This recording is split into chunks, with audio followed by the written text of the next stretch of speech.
Arizona Territory, 1882. The night exploded in orange flame as the Davidson gang torched the lone workshop standing at the edge of Copper Valley. 4 men on horseback circled the burning structure, their silhouettes dark against the inferno. "Burn it all. That'll teach the old lady to refuse our protection," growled Frank Davidson, his scarred face twisted in satisfaction. "Make sure nothing's left standing." What the Davidson gang didn't know, what would soon become their fatal mistake, was that the slender figure watching from the shadows of a nearby mesa wasn't just another grieving widow struggling to maintain her husband's legacy. For 15 years, Catherine Prescott had been the most feared weapons designer for the U.S. government, known in classified military circles as the Architect. A woman who could craft a weapon that could strike from impossible distances and, with deadly precision. The gang thought they'd found an easy target, a remote gunsmith's workshop run by a woman alone. They were about to learn they'd just destroyed the public face of the deadliest armorer in the West. Before we jump back in, tell us where you're tuning in from, and if this story touches you, make sure you're subscribed, because tomorrow I've saved something extra special for you. Catherine Prescott's fingers traced the familiar curves of her custom-designed rifle as she watched her life's public work crumble into ash and ember. The workshop had represented 15 years of legitimate business, the respectable face of her gunsmithing talents that had kept curious folks from asking too many questions. Most precious among her lost creations was the Peacekeeper, a revolutionary rifle design that represented everything she'd built since leaving her covert government work. The weapon was more than just steel and wood. It was the last project she'd completed with her husband Thomas before the mining accident claimed him 3 winters ago. At 42, Catherine still moved with the methodical precision that had made her designs legendary in certain circles. Her auburn hair, now streaked with silver at the temples, was pulled back in a severe bun, and her grey eyes tracked the riders with practiced calculation. The worn leather of her workman's apron hadn't seen public use since she'd married Thomas, but she'd never stopped her secret work. Some precautions meant survival. As the Davidson gang disappeared into the darkness with triumphant whoops, Catherine remained motionless, her mind already calculating materials needed, time frames, assembly requirements. The Davidsons had a fearsome reputation, 6 brutal men who'd left a trail of extortion and terror across 2 territories. They were methodical, efficient, and ruthless in their protection racket, but they'd made one critical error in their planning. They hadn't killed her. Through the smoke, Catherine watched the first hints of dawn paint the Arizona sky in shades of blood red and gold. Her weathered hands moved with practiced efficiency, checking the action of her experimental rifle, counting ammunition. The familiar motions brought back memories of another life, designing weapons that could turn the tide of battles, creating innovations that generals would kill to possess. She'd given up that public life when she married Thomas, choosing the quiet existence of a frontier gunsmith's wife over the constant pressure of military contracts. The woman known as the Architect had disappeared, replaced by Mrs. Prescott, respected widow and creator of fine hunting rifles. But as she prepared for what was to come, Catherine felt the old instincts rising, sharp as ever. The sound of approaching hoofbeats drew her attention. Through the morning haze, she recognized Sheriff Mason Harrow riding toward her property, his expression grim. "Heard the commotion," Harrow called as he dismounted. "Davidson gang?" 6 riders, Catherine confirmed, her voice calm. "Took everything they could carry, burned the rest." Harrow's weathered face creased with concern. At 54, he'd served as sheriff of Copper Valley long enough to know the Davidson gang's reputation. "Catherine, these men, they're not just extortionists. They killed the Moore family over in Tucson last month. No survivors." "I know their reputation, Mason." Catherine's voice remained steady, but her eyes had taken on a predator's focus. "Just Like they should have known mine, she added quietly. Harrow studied her carefully. They'd known each other 12 years, since before she'd married Thomas. Been a long time since anyone mentioned the architect, he said quietly. That life is behind me. Catherine checked her rifle's action with practiced ease. But they didn't. Burn down the architect's workshop. They burned down Thomas Prescott's widow's shop. That makes it personal. Harrow hesitated. The Davidsons are scattered across 2 territories. Network of hideouts, informants. They've evaded every posse sent. After them, Arizona Territory, 1882. The night exploded in orange flame as the Davidson gang torched the lone workshop standing at the edge of Copper Valley. 4 men on horseback circled the burning structure, their silhouettes dark against the inferno. Burn it all. That'll teach the old lady to refuse our protection, growled Frank Davidson, his scarred face twisted in satisfaction. Make sure nothing's left standing. What the Davidson gang didn't know, what would soon become their fatal mistake, was that the slender figure watching from the shadows of a nearby mesa wasn't just another grieving widow struggling to maintain her husband's legacy. For 15 years, Catherine Prescott had been the most feared weapons designer for the U.S. government, known in classified military circles as the architect. A woman who could craft a weapon that could strike from impossible distances and, with deadly precision. The gang thought they'd found an easy target, a remote gunsmith's workshop run by a woman alone. They were about to learn they'd just destroyed the public face of the deadliest armorer in the West. Before we jump back in, tell us where you're tuning in from, and if this story touches you, make sure you're subscribed, because tomorrow I've saved something extra special for you. Catherine Prescott's fingers traced the familiar curves of her custom-designed rifle as she watched her life's public work crumble into ash and ember. The workshop had represented 15 years of legitimate business, the respectable face of her gunsmithing talents that had kept curious folks from asking too many questions. Most precious among her lost creations was the Peacekeeper, a revolutionary rifle design that represented everything she'd built since leaving her covert government work. The weapon was more than just steel and wood. It was the last project she'd completed with her husband Thomas before the mining accident claimed him 3 winters ago. At 42, Catherine still moved with the methodical precision that had made her designs legendary in certain circles. Her auburn hair, now streaked with silver at the temples, was pulled back in a severe bun, and her grey eyes tracked the riders with practiced calculation. The worn leather of her workman's apron hadn't seen public use since she'd married Thomas, but she'd never stopped her secret work. Some precautions meant survival. As the Davidson gang disappeared into the darkness with triumphant whoops, Catherine remained motionless, her mind already calculating materials needed, time frames, assembly requirements. The Davidsons had a fearsome reputation, 6 brutal men who'd left a trail of extortion and terror across 2 territories. They were methodical, efficient, and ruthless in their protection racket, but they'd made one critical error in their planning. They hadn't killed her. Through the smoke, Catherine watched the first hints of dawn paint the Arizona sky in shades of blood red and gold. Her weathered hands moved with practiced efficiency, checking the action of her experimental rifle, counting ammunition. The familiar motions brought back memories of another life, designing weapons that could turn the tide of battles, creating innovations that generals would kill to possess.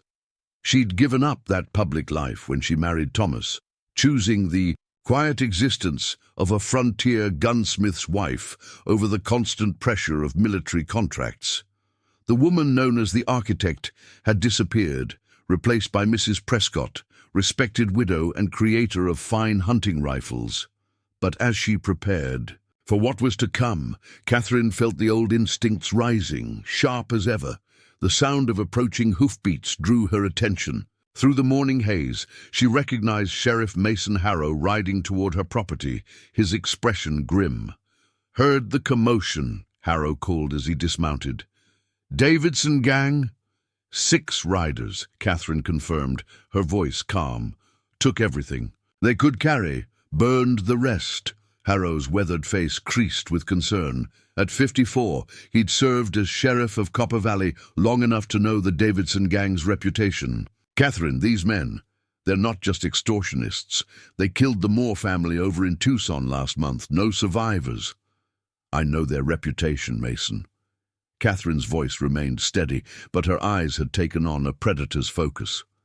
Just like they should have known mine, she added quietly.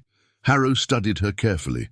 They'd known each other 12 years, since before she'd married Thomas. Been a long time since anyone mentioned the architect, he said quietly. That life is behind me. Catherine checked her rifle's action with practiced ease. But they didn't. Burn down the architect's workshop. They burned down Thomas Prescott's widow's shop. That makes it personal. Harrow hesitated. The Davidsons are scattered across 2 territories. Network of hideouts, informants. They've evaded every posse sent. After them, Catherine moved deeper into the chamber, past conventional firearms to the specialized weapons that had earned her reputation as the architect. These weren't simple guns. They were precision instruments designed for specific purposes. A rifle with an unusual barrel configuration capable of firing around corners. A compact shotgun that could be assembled from seemingly innocuous parts, carried in a lady's handbag. A pistol with interchangeable barrels and firing mechanisms that could be customized for any situation. From a locked cabinet, she withdrew a leather-bound journal filled with detailed maps, notes, and sketches. Catherine had spent years documenting every hideout, every trail used by outlaws, every approach to settlements throughout the territory. This wasn't just geographical knowledge, it was tactical intelligence gathered methodically and patiently. First things first, she said to herself, spreading the maps across a work table. Know your enemy. The Davidson gang operated differently from most outlaws. Instead of quick raids and hasty retreats, they established control over territories, extorting protection payments from remote settlements and businesses. Their operation was systematic, almost military in its precision, which had allowed them to evade law enforcement for years. Catherine traced their known movements with her finger, identifying patterns that others had missed. The gang wasn't random in their depredations. They followed a calculated schedule, hitting locations when they were most vulnerable and least likely to receive quick assistance. Preparing and narrating this story took us a lot of time, so if you are enjoying it, subscribe to our channel. It means a lot to us. Now back to the story. Frank Davidson, she muttered, pulling out a detailed dossier she'd compiled on the gang leader. Former Union cavalry officer, dishonorable discharge for excessive brutality, brings military tactics to his criminal enterprise. She moved to a different section of the workshop where unconventional materials were stored in precise order. Catherine's genius had never been limited to conventional firearms. During her government work, she'd pioneered techniques that combined chemistry, engineering, and metallurgy to create weapons that defied expectations. From various containers, she began selecting components, chemicals that would react in specific ways, metals chosen for particular properties, mechanisms designed to operate under extreme conditions. To someone without her training, the collection would seem random, possibly even harmless. In Catherine's hands, they were the building blocks of sophisticated weapons. The sound of hoofbeats outside halted her work. Catherine instantly extinguished the lamp and moved silently to a narrow observation slit cut into the rock wall. Through it, she watched as 2 riders passed through the canyon, locals from Copper Valley by their dress, but something about their manner raised her suspicions.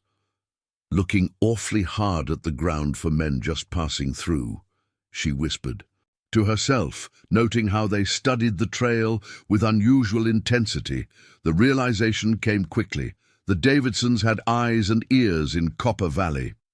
These men were tracking her, probably hired after Sheriff Harrow had been seen at her burned workshop. The gang was smarter than she'd given them credit for. They recognized potential threats and moved to neutralize them quickly. Catherine waited until the riders were well past before rekindling her lamp. This new information required adjustments to her plans. She returned to her journal, making additional notes, then began the process of selecting which weapons would accompany her. Each choice was deliberate. A modified Winchester with custom sights and specialized ammunition for long-range precision. A pair of Colt revolvers with adjustments to the firing mechanism that eliminated the telltale click of the hammer being cocked.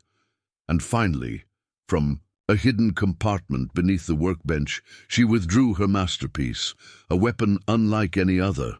The Whisper, as Thomas had named it, didn't look like a conventional firearm. Its lines were sleeker, its mechanism more complex. Catherine had designed it during her final days in government service, a weapon so advanced that her superiors had demanded she destroy the prototypes and burn the plans. They'd feared what it could do in the wrong hands. Catherine had complied, publicly. Privately, she'd completed the design, refining it over years of secret work. The weapon fired specialized ammunition that traveled without the distinctive crack of conventional bullets, delivering lethal force with a sound no louder than a whispered breath. For close encounters, it was undetectable. For an ambush, it was perfect. "Never thought I'd use this on American soil," she said softly, checking the weapon's action with reverent precision. As she worked, Catherine's mind drifted to Thomas. Her husband had known about her past and had accepted the darkness she carried from years of designing tools of death. He'd helped her channel those skills toward legitimate purposes, hunting rifles, target pistols, sporting shotguns. He'd believed she could leave the architect behind. "You were wrong about that, my love," she whispered. "Some skills don't fade, they just wait for necessity." From another sealed container, Catherine retrieved items that bore no resemblance to weapons at all, common objects that seemed innocuous. A lady's compact mirror with edges sharpened to razor precision, a hairpin designed to double as a lockpick, a belt buckle that concealed a garrote wire. During her government days, she'd learned that weapons didn't always look like weapons, and sometimes the most effective tools were those no one recognized as threats. By nightfall, Catherine had assembled an arsenal tailored specifically for hunting the Davidson gang. Each weapon, each tool had been chosen with purpose, maintained meticulously over years of isolation.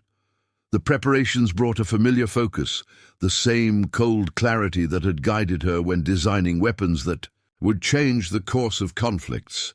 Before leaving the cache, Catherine approached a small shrine in the corner of the workshop. A photograph of Thomas stood surrounded by tools he'd made, the craftsman's legacy. Beside it lay a folded American flag and a sealed letter from the Secretary of War, thanking her for services that could never be publicly acknowledged. "I tried it your way, Thomas," she said to the photographer. "Built legitimate things, created rather than destroyed." Her fingers traced the frame gently. "But some people only understand destruction." Catherine packed her selected arsenal into specially designed saddlebags, each compartment customized to hold specific weapons securely and silently. The bags themselves appeared ordinary, nothing to draw attention or suggest their deadly contents. As she prepared to depart, Catherine opened a final container, removing vials of liquid and packets of powder. These weren't weapons components, but something equally important. Formulations she'd developed during her government work, compounds that could keep a person alert for days without sleep, enhance night vision temporarily, steady a hand for precision. "Work. The body is just another machine," she murmured, measuring careful doses, "and machines can be optimized for specific functions." By the time Catherine sealed the hidden entrance to her workshop, night had fallen over the canyon. The stars provided enough light for her to navigate without a lamp, a skill she'd honed during years of midnight work. when Thomas was still alive, never suspecting she was maintaining her network of caches. As she mounted her horse, Catherine felt the weight of the arsenal she carried, not just physically, but spiritually. The architect hadn't just been a title, it had been an identity she'd thought safely buried. Now, as she guided her mount toward the Davidson gang's likely route, that identity re-emerged with frightening clarity. The weapons she carried were more than tools. They were extensions of her mind, physical manifestations of her understanding of death's architecture. Each had been designed with specific purpose, crafted with the precision that had made military leaders both covet her skills and fear her potential. The Davidson gang had awakened something they couldn't possibly comprehend. A woman who didn't just use weapons, but one who thought in trajectories, impact forces, and kill efficiencies. One who had spent a lifetime learning to orchestrate death with mathematical precision. As Catherine disappeared into the night, the desert wind carried the whispered promise of retribution designed by the most dangerous weapons architect the government had ever employed, and now the most dangerous widow in the Arizona Territory. Dawn's first light found Catherine perched on a sandstone ridge overlooking Serpent's Pass, a narrow canyon that served as the most direct route between Copper Valley and the border territories. Most travelers avoided the treacherous passage, preferring longer but safer trails. The Davidson gang, however, would use it. Their military background would make them appreciate its tactical advantages. Through her custom-designed brass spyglass, Catherine observed the canyon floor with practiced patience. The night's rest had been brief but efficient, 4 hours of sleep enhanced by the stimulant compounds she'd prepared. Her mind was razor-sharp, her hands perfectly steady as she adjusted the focus of her glass. The faint cloud of dust on the horizon confirmed her predictions. Riders approaching from the south, too many for ordinary travelers, too organized for random bandits. Even at this distance, she could make out the distinctive silhouette of Frank Davidson leading the column. Catherine moved with silent efficiency, positioning the modified Winchester rifle on a specially designed rest. The weapon had been customized for extreme long-range accuracy, with the scope of her own design that compensated for factors most marksmen never considered: atmospheric pressure, earth curvature, even the rotation of the bullet. At this distance, nearly 1,000 yards, such factors made the difference between a killing shot and a complete miss. "Range estimation complete," she whispered to herself, adjusting the specialized sights.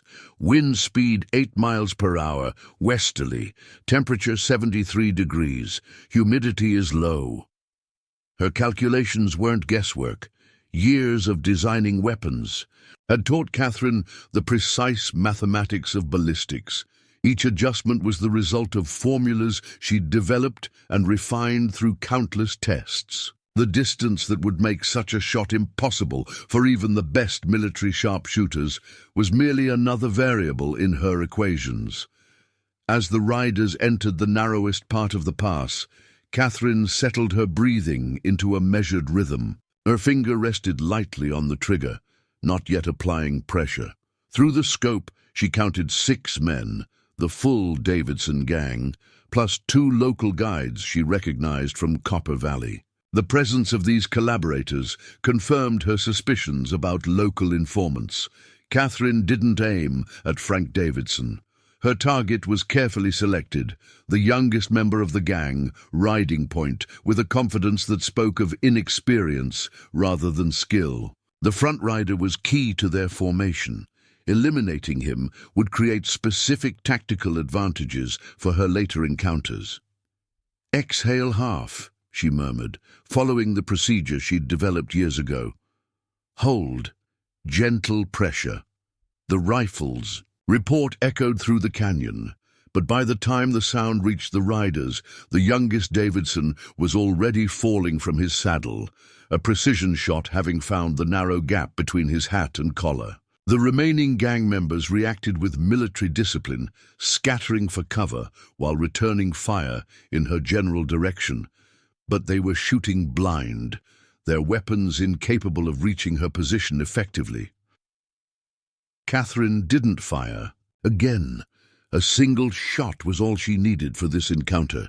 She'd achieved her primary objective, not just eliminating one gang member, but observing how the others responded to the crisis. Their movements, their communication patterns, their defensive formations, all valuable intelligence for the confrontations to come. With fluid efficiency, she disassembled the rifle, packing it into a specially designed case that distributed the weight evenly. By the time the Davidson gang had organized a search party for the ridge, Catherine was already 3 miles away, following a game trail known only to local Apache and herself. By midday, she'd reached her second destination, a trading post run by Ezekiel Barnes, a one-armed veteran who'd served with Thomas during the war. The modest establishment sat at a crossroads, frequented by miners, ranchers, and the occasional outlaw. More importantly, it was a hub of information. Conversations overheard, rumors exchanged, news from distant settlements. "Been expecting you," Ezekiel said as Catherine dismounted. His expression remained neutral, but his eyes darted nervously. To the surrounding hillsides, word travels fast about the workshop burning. Inside the trading post, Catherine noted 3 other customers: a mining engineer she recognized from Silver Springs, and 2 rough-looking men whose spurs and saddle markings suggested they rode for the Carson Ranch. She catalogued their faces, automatically assessing potential threats or allies. "Tell me about their supply lines," Catherine said quietly, once they were alone in Ezekiel's back room. "The Davidsons must be getting ammunition, food, and replacement horses." Ezekiel poured 2 fingers of whiskey, sliding 1 glass toward her. "They've got an arrangement with the Carson outfit, weekly deliveries to various drop points. Carson provides supplies, Davidsons leave his cattle alone. The men out front? Carson riders. Probably reporting that your trail's gone cold." A grim smile touched Ezekiel's weathered face. "Of course, they were looking for a grieving widow, not the architect." Catherine sipped the whiskey, her mind working through the implications. "Carson's the key, then. Cut off their supplies. You force them to change patterns."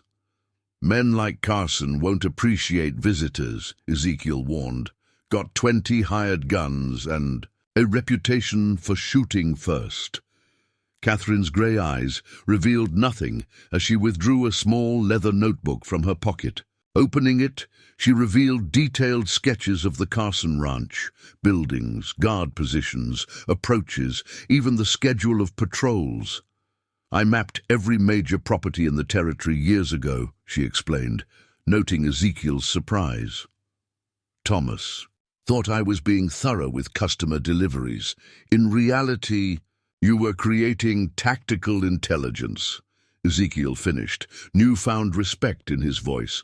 "Knowledge is a weapon, Zeke, often more effective than bullets."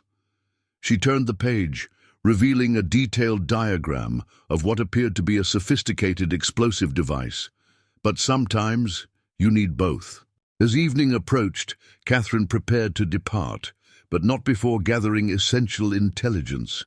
The Carson riders had loosened their tongues with Ezekiel's whiskey, revealing that a major shipment of rifles and ammunition was scheduled for delivery to the Davidsons the following night. The drop point would be at Widow's Creek, 15 miles south, a location that featured in Catherine's tactical journal with extensive notes on terrain, sightlines, and potential ambush positions. "They're arming up for something big," Ezekiel warned as she mounted her horse. "Word is they're moving beyond protection rackets, planning to take over the silver shipping routes completely. That shipment tomorrow, it's not just replacement. Weapons, it's enough firepower to outfit a small army." Catherine nodded, processing this information against what she already knew. The Davidsons are just the public face. Someone with money and connections is backing their expansion. Her eyes narrowed thoughtfully. someone who benefits from controlling silver transport. Before leaving, Catherine retrieved a small wooden box from her saddlebags. Inside, nestled in velvet, lay what appeared to be ordinary bullets. "If Sheriff Harrow comes asking after me, give him these. Tell him they're for emergency only. They'll penetrate any armor the Davidsons might be wearing." "Those don't look special," Ezekiel observed. "That's the point. The casing is conventional. The interior is anything but." A ghost of professional pride crossed her features. "My finest work, actually. Developed them for the government to use against armored targets. The core liquefies on impact, then solidifies again inside the body." Ezekiel's face paled slightly. "Jesus, Catherine." "Just insurance," she replied coolly, mounting her horse. "And Zeke, if you see smoke from the direction of Carson's ranch tonight, pretend you don't know anything about it." As darkness settled over the desert, Catherine approached the Carson ranch from the western ridge, where the security was lightest. Her reconnaissance confirmed what her notes had indicated: a predictable patrol pattern, with a 3-minute gap that occurred during shift changes. She used that window to infiltrate the supply barn, moving like a shadow among the stacked crates and barrels. With practiced efficiency, she located the shipment intended for the Davidsons: 20 rifles, several thousand rounds of ammunition, and 6 crates of dynamite. More than enough for simple protection. This was equipment for an offensive operation. Catherine didn't sabotage the weapons themselves. Such obvious tampering would be detected.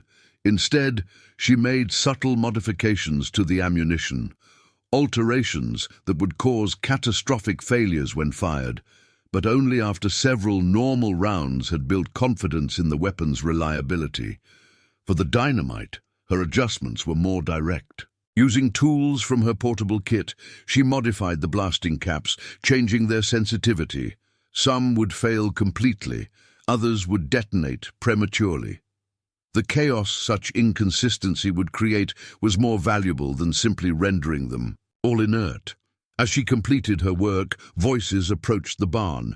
2 ranch hands discussing the night's poker game.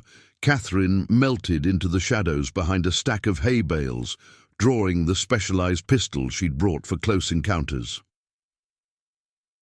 "Peachy," men entered, lantern light casting long shadows as they retrieved bottles hidden in the hay. Their conversation confirmed what Catherine had suspected.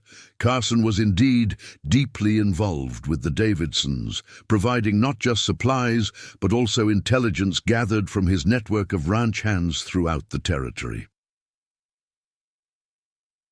"Davidsons, paying triple for rush delivery after what happened at the pass," one man said. "Never seen a shot like that. Nearly took the kid's head clean off from 1,000 yards out." "Marshall's office is calling it an Apache sniper," the other replied. "But Frank knows better. Says it's got to be military, maybe that army deserter who's been hiding out near Fort Breckenridge." Catherine allowed herself a small smile. In the darkness, let them chase phantoms. Every false lead would buy her time and create further confusion. When the men departed, she completed her work, then slipped away as silently as she'd arrived. By midnight, she was 5 miles from the Carson ranch, watching from a distant ridge as her final enhancement to the evening's work activated, a delayed-action chemical fire that would consume the main storage barn without threatening lives, but would certainly disrupt the supply chain the Davidsons depended upon. The orange glow on the horizon brought a cold satisfaction. The first pieces of her strategy were falling into place. The youngest Davidson was eliminated. Their supply line was disrupted. Their ammunition was compromised, all without revealing the true architect of their troubles. Tomorrow's weapons delivery would proceed as planned. Catherine wanted it to reach the Davidsons. Each modified bullet, each sabotaged explosive, was a ticking clock that would detonate at precisely the moment when it would create maximum confusion and vulnerability. As she made camp in a hidden arroyo, Catherine reviewed her journal by the light of a tiny, shielded flame. 3 members of the Davidson gang remained unaccounted for after the morning's encounter. Intelligence suggested they had separated from Frank Davidson after the shooting, perhaps to establish a defensive position or to complete other business. Divide and conquer, she whispered to herself as she marked their most likely locations based on terrain and known habits. Just like you taught me, General, the fire at Carson's ranch would force their hand, accelerating timelines, creating pressure. Pressure led to mistakes, and Catherine Prescott had built her entire strategy around exploiting those inevitable errors. First blood had been drawn. The real hunt was now beginning. The frontier town of Prosperity Junction existed in name only. Once a booming silver transport hub, it had withered when the main rail line bypassed it 5 years ago. Now, its weathered buildings housed only those, with reasons to avoid more populated settlements, drifters, fugitives, and those conducting business beyond the law's reach. Catherine arrived as dawn broke, her horse's hooves echoing through empty streets. She'd changed her appearance. Gone was the widow's severe bun and plain dress. Her hair now hung loose under a wide-brimmed hat, and she wore men's riding clothes, altered to fit her frame. From a distance, she could pass for a young cowhand or prospector. The saloon at the center of town showed the only signs of life, a small tendril of smoke rising from its chimney despite the early hour. Catherine tied her horse at a distance, taking note of the other mounts in town, 7 in total, including 2 with distinctive saddle markings she recognized from her intelligence on the Davidson operation. Before approaching the saloon, she circled the town's perimeter, identifying escape routes and vantage points with practiced efficiency. In an abandoned livery stable, she cached most of her specialized weapons, keeping only the modified Colt revolvers concealed beneath her duster. The weight of the Whisper, her silent rifle, rested comfortably across her back, disguised as a common bedroll. "Remember who you are today," she murmured to herself, settling into the character she'd prepared. Jackson Kent, ammunition dealer from Tucson looking for new markets. The saloon fell silent as she pushed through the batwing doors. 5 men occupied the space, 2 playing cards at a corner table, 1 unconscious and slumped against the bar, and 2 others engaged in hushed conversation by the cold fireplace. The bartender, a man with a face scarred by smallpox, eyed her with professional suspicion. "Whiskey," Catherine ordered, her voice pitched lower than normal. She placed coins on the counter with a distinctive pattern. 3 spaced evenly, 1 offset, a signal she knew would be recognized by certain elements operating in border towns. The bartender's eyes flickered to the coins, then back to her face. "Passing through. Looking for buyers," she replied, loud enough to be heard by the men near the fireplace. "Got surplus from a military contract. Winchester ammunition primarily, some Colt, some specialty items for those with particular needs. This." A bait was carefully chosen. Her intelligence indicated the Davidsons had recently acquired new Winchester rifles, but were short on matching ammunition, a supply problem created by her raid on the Carson ranch. The 2 men by the fireplace exchanged glances. A broad-shouldered man with a distinctive knife scar running from eye to jaw, pushed away from the wall and approached. Catherine recognized him instantly from her dossier. Michael Davidson, Frank's younger brother and the gang's primary negotiator. "What kind of specialty items?" he asked. Not bothering with preliminaries, Catherine sipped her whiskey before answering. "Depends who's asking and what they need. I don't advertise certain merchandise in public." Michael studied her with narrowed eyes. "Let's take this conversation somewhere private." He led her to a back room where another man waited, older, better dressed, with the bearing of someone accustomed to giving orders. This wasn't a Davidson, and his presence surprised Catherine. Her mental catalogue of territorial players quickly identified him. Harold Whitaker, president of the Silver Creek Mining Association and one of the territory's most respected businessmen. Whitaker's presence here, meeting secretly with the Davidsons, represented a significant piece of the puzzle. Catherine maintained her disguise perfectly, but her mind worked rapidly to integrate this new information into her understanding of what she was truly facing. "Mr. Kent here says he has specialty ammunition," Michael explained to Whitaker. "I deal in precision tools for specific applications," Catherine elaborated, withdrawing a small wooden case from her pocket.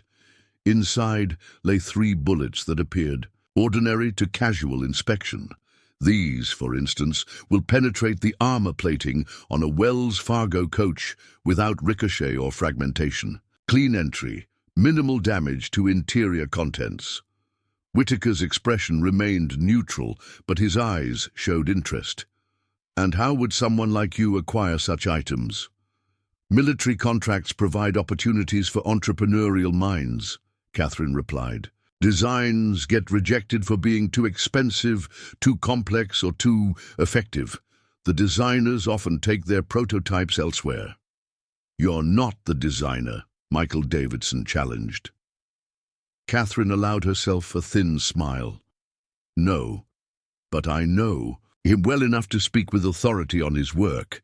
The conversation that followed revealed more than either man intended. Their questions about specific ammunition types betrayed their plans, not just robberies, but a systematic campaign to control silver transport throughout the territory. Whitaker's mining association was hemorrhaging money due to attacks on their shipments, attacks that Catherine now realized were being orchestrated by Whitaker himself in partnership with the Davidsons. "We have a major operation planned for next week," Whitaker finally said, after being satisfied with Catherine's knowledge. "Could use specialized equipment, but we'd need to test your merchandise first." "Naturally," Catherine replied. "I have samples of various types with me. Demonstrations can be arranged at your convenience." As she spoke, she carefully recorded every detail. The way Michael positioned himself in the room, always maintaining clear access to exits. The shoulder holster Whitaker wore beneath his respectable business coat. The map on the table showing silver transport routes with certain areas marked in red. "One more thing," Whitaker added casually. "There's been talk about a government weapons designer operating in the territory, woman called the Architect. Know anything about that?" The question was a trap designed to test her.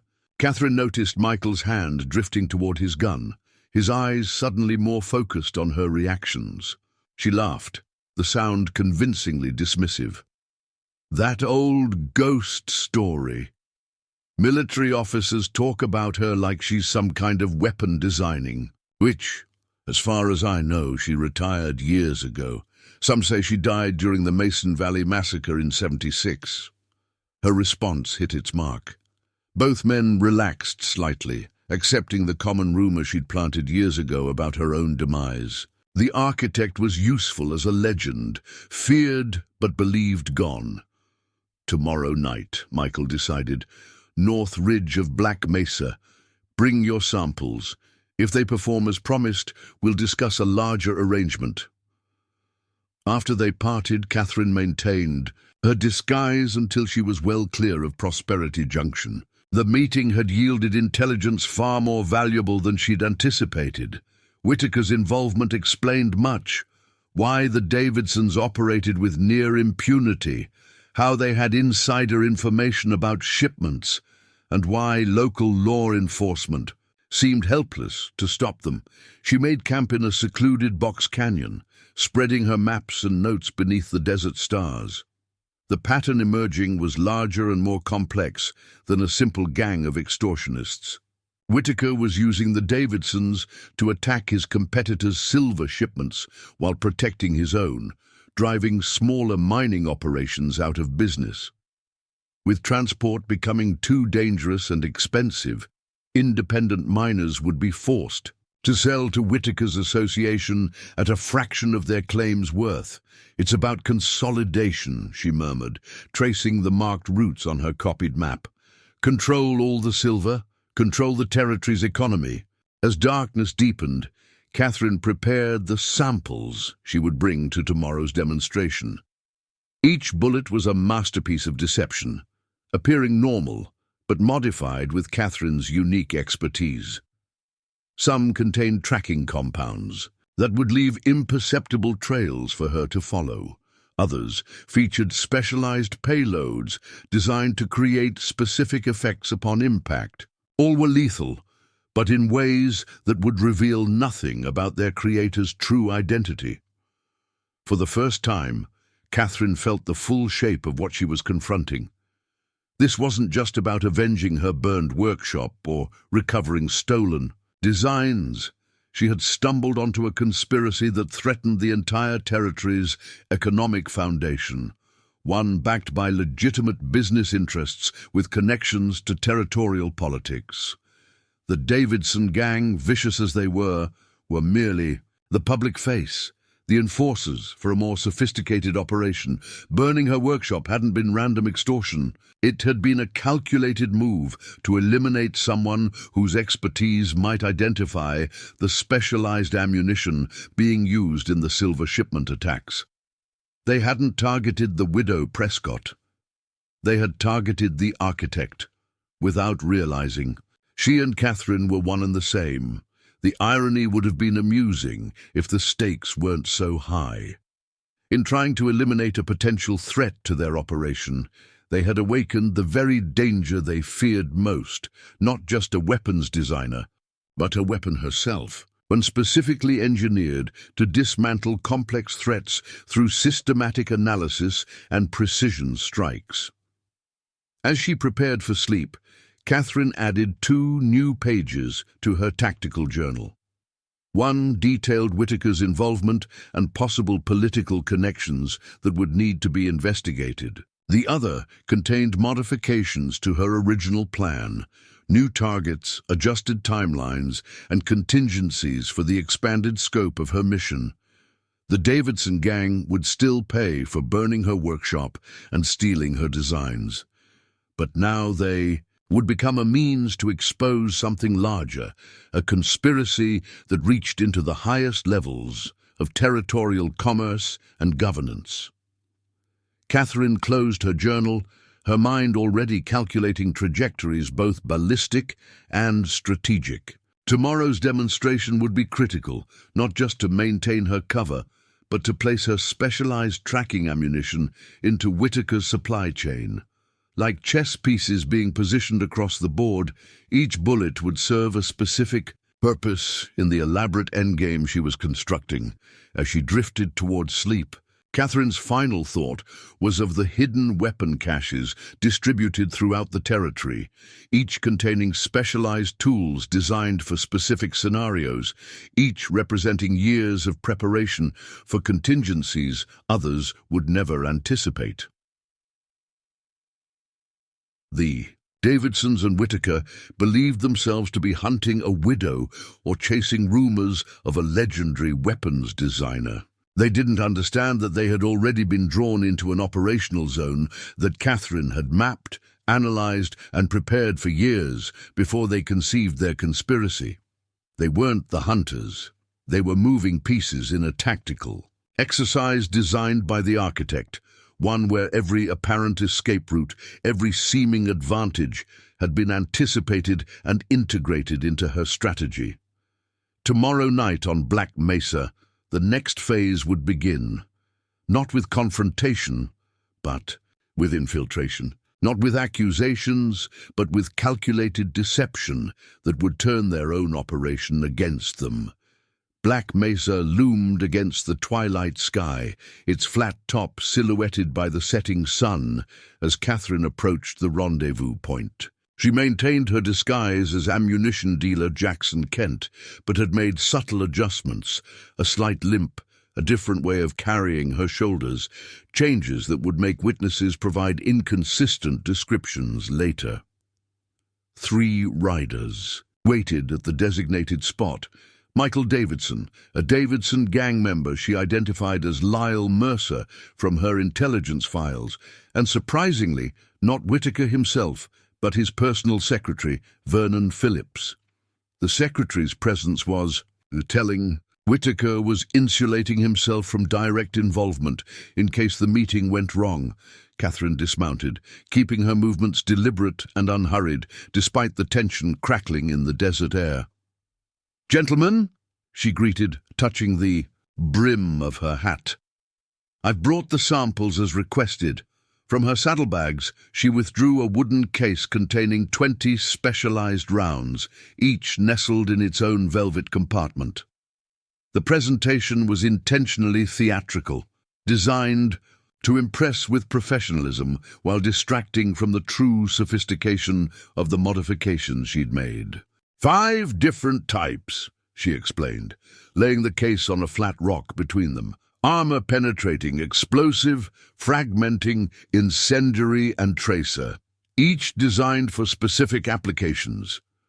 Michael Davidson picked up one of the armor-penetrating rounds, examining it with surprising expertise. "Doesn't look special." "That's by design," Catherine replied. "Ammunition that advertises its capabilities tends to attract unwanted attention. These can be carried openly, used in standard weapons, and pass casual inspection by authorities." Phillips, the secretary, maintained his distance, but his eyes revealed keen interest. "Mr. Whitaker specified a need for ammunition that would disable steam engines without damaging cargo. The incendiary rounds will accomplish that." Catherine indicated the copper-tipped bullets in the case. "They burn at over 2,000 degrees upon impact, hot enough to rupture steam pipes or ignite coal, but with a contained blast radius that won't extend to cargo areas." Her explanation was technically accurate, but deliberately misleading. The rounds would indeed disable steam engines, but they'd also leave distinctive chemical traces that Catherine could detect from miles away, creating a signature that would link every robbery back to Whitaker's operation. "We need a demonstration," Michael insisted. Catherine had anticipated this. From her pack, she produced a small steel plate and positioned it against a boulder. "This is the same steel used in Wells Fargo coach armor plating." She loaded a single armor-penetrating round into a standard Winchester rifle, took careful aim, and fired. The bullet passed through the steel plate with a distinctive whistle, leaving a clean hole and embedding itself in the boulder behind.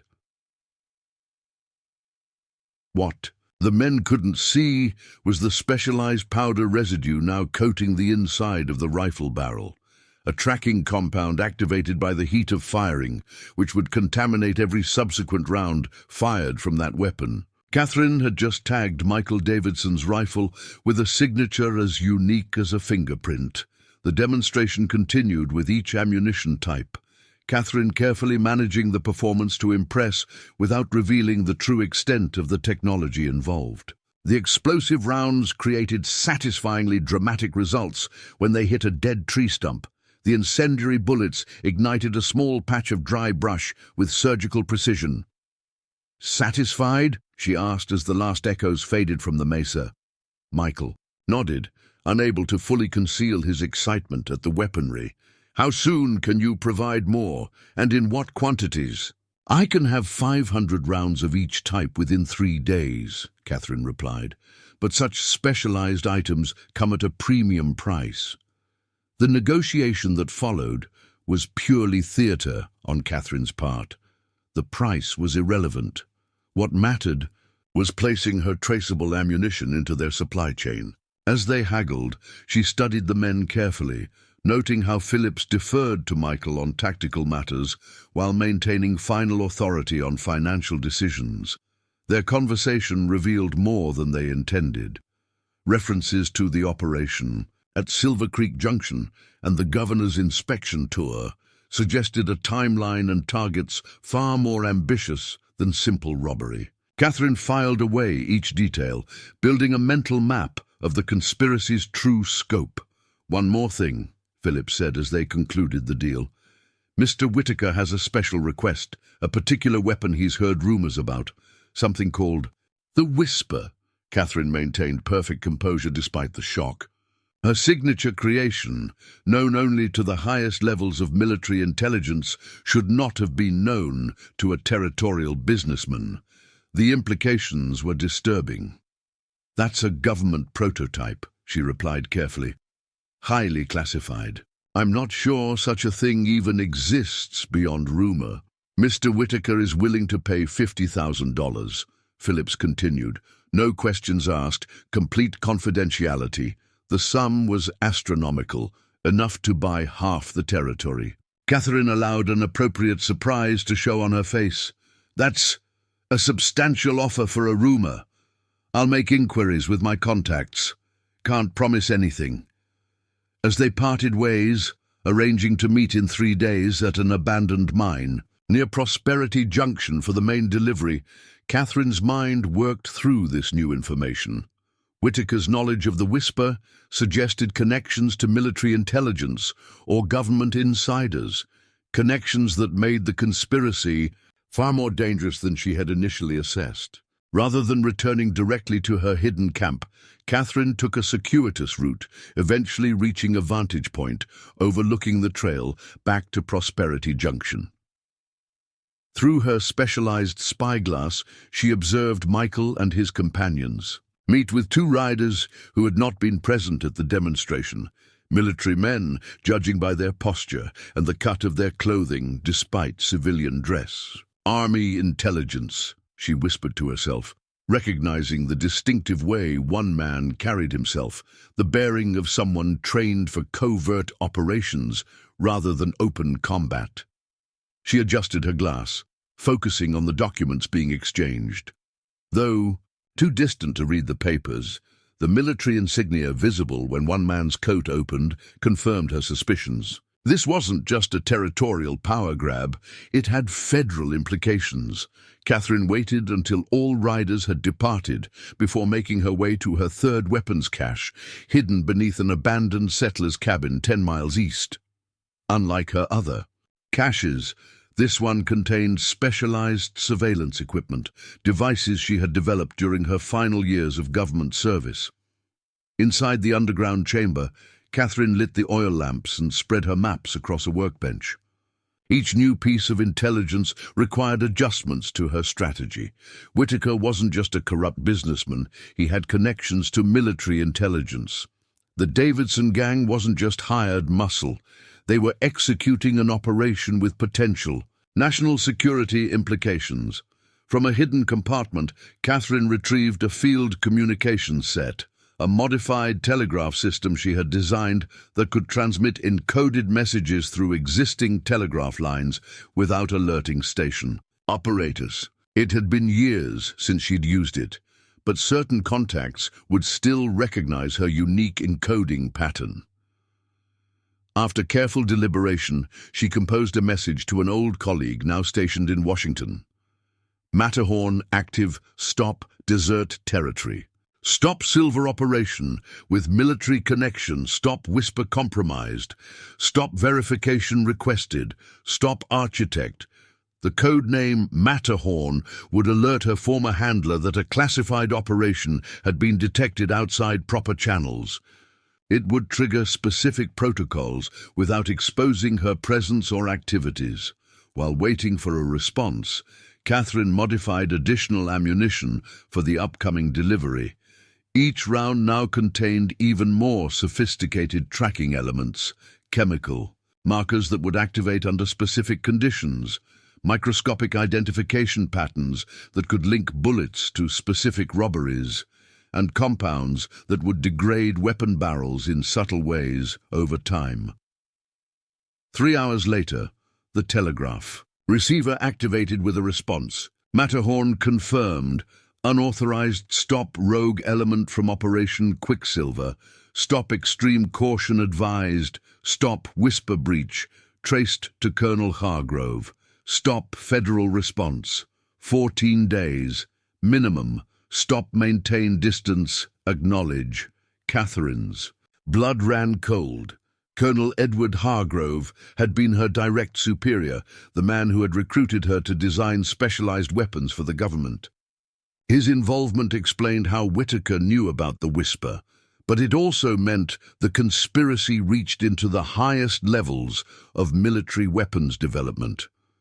Operation Quicksilver had been a classified initiative to develop new, silver-based currency security measures. If Hargrove was involved with Whitaker's silver consolidation scheme, the implications were staggering: potential manipulation of the national currency itself.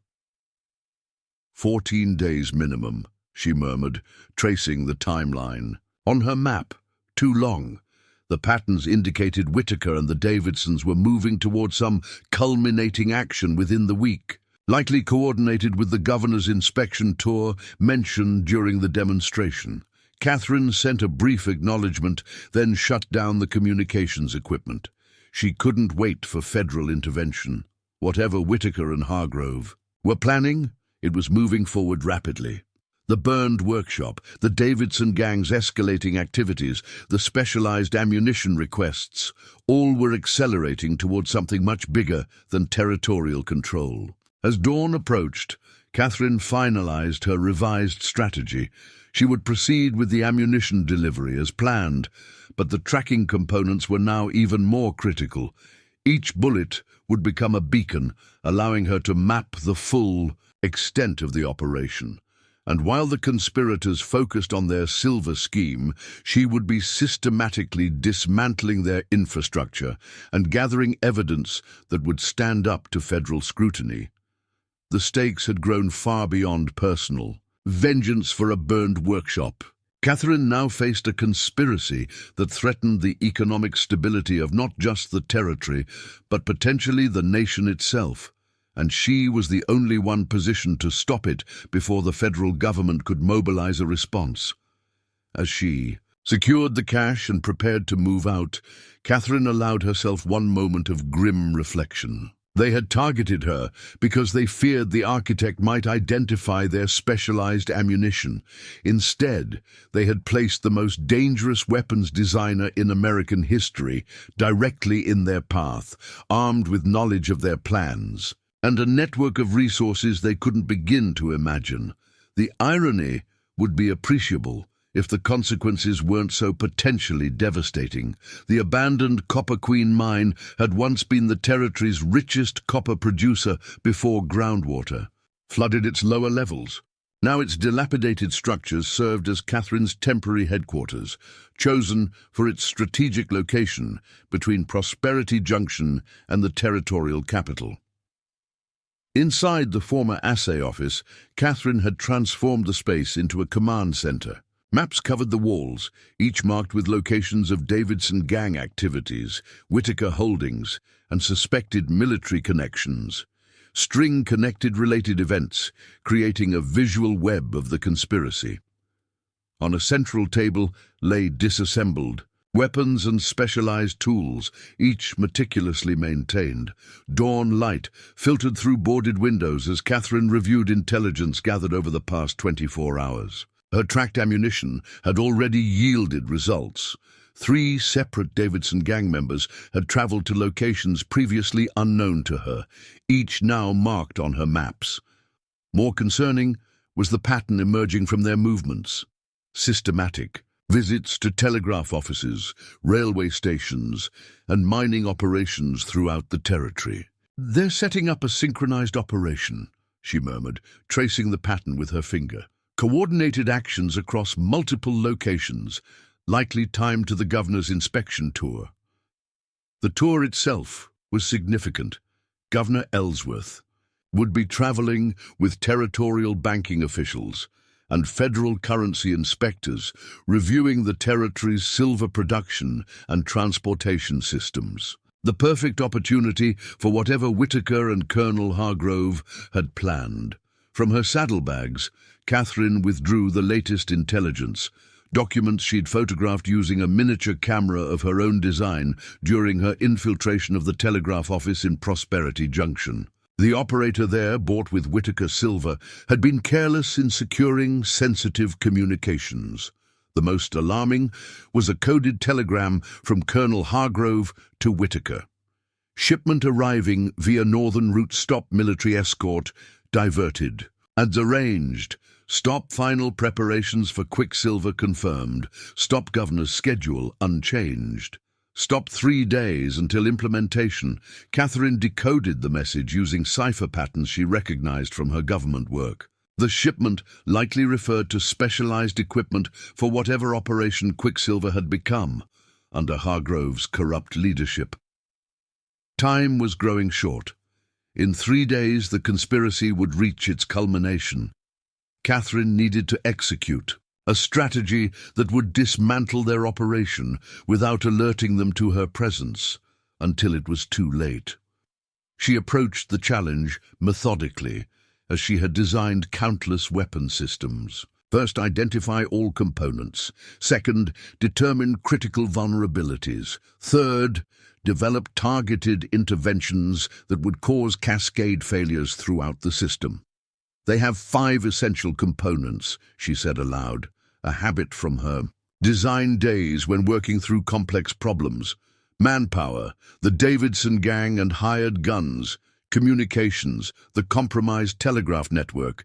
Transportation, control of key rail and road junctions. Specialized equipment, whatever's coming. In that northern shipment, and leadership, Whitaker and Hargrove coordinating everything. Each component required a different approach. For manpower, she'd already begun the process of attrition. One Davidson gang member eliminated, others being led into traps of their own making with the sabotaged ammunition. For communications, she had planted specialized devices at 2 telegraph offices that allowed her to intercept messages without the operator's knowledge. But more needed to be done to disrupt their coordination capabilities. Transportation presented interesting opportunities. Catherine unrolled detailed schematics of the territory's rail network, documents she'd created years ago when mapping potential delivery routes for her legitimate business. Key junctions were highlighted, along with notes on scheduling and security protocols. The specialized equipment coming from the north was a critical unknown. Without knowing exactly what Hargrove was sending, she couldn't determine how best to neutralize it. That would require direct reconnaissance, intercepting the shipment before it reached Whitaker. As for leadership, Whitaker remained insulated. In the territorial capital, rarely traveling without substantial security. Hargrove was even more inaccessible, operating from a military base 200 miles east. Divide and isolate, Catherine decided. Cut off communications first, then transportation. Force the leadership to expose themselves by disrupting their operation at multiple points simultaneously. From a hidden compartment in her rifle case, Catherine withdrew a leather-bound notebook, unlike her tactical journal. This contained designs never shared with the government, weapons concepts deemed too advanced, too dangerous, or too unconventional for military application. She flipped to a section labeled Distributed Response Systems, containing designs for interconnected devices that could be triggered simultaneously across multiple locations. Originally conceived for coordinated defense of military installations, Catherine had refined the concept for more flexible applications. With careful precision, she began modifying the design for her current needs. Each device would be small, concealable, and designed for a specific target: telegraph lines, rail switches, ammunition caches. Most importantly, they could be triggered either individually or as part of a synchronized sequence, allowing her to create chaos across the entire territory at precisely the moment of her choosing. Throughout the day, Catherine assembled 12 such devices, each tailored to a specific vulnerability in the conspiracy's infrastructure. Some were simple, mechanical timers that would sever telegraph lines at critical moments.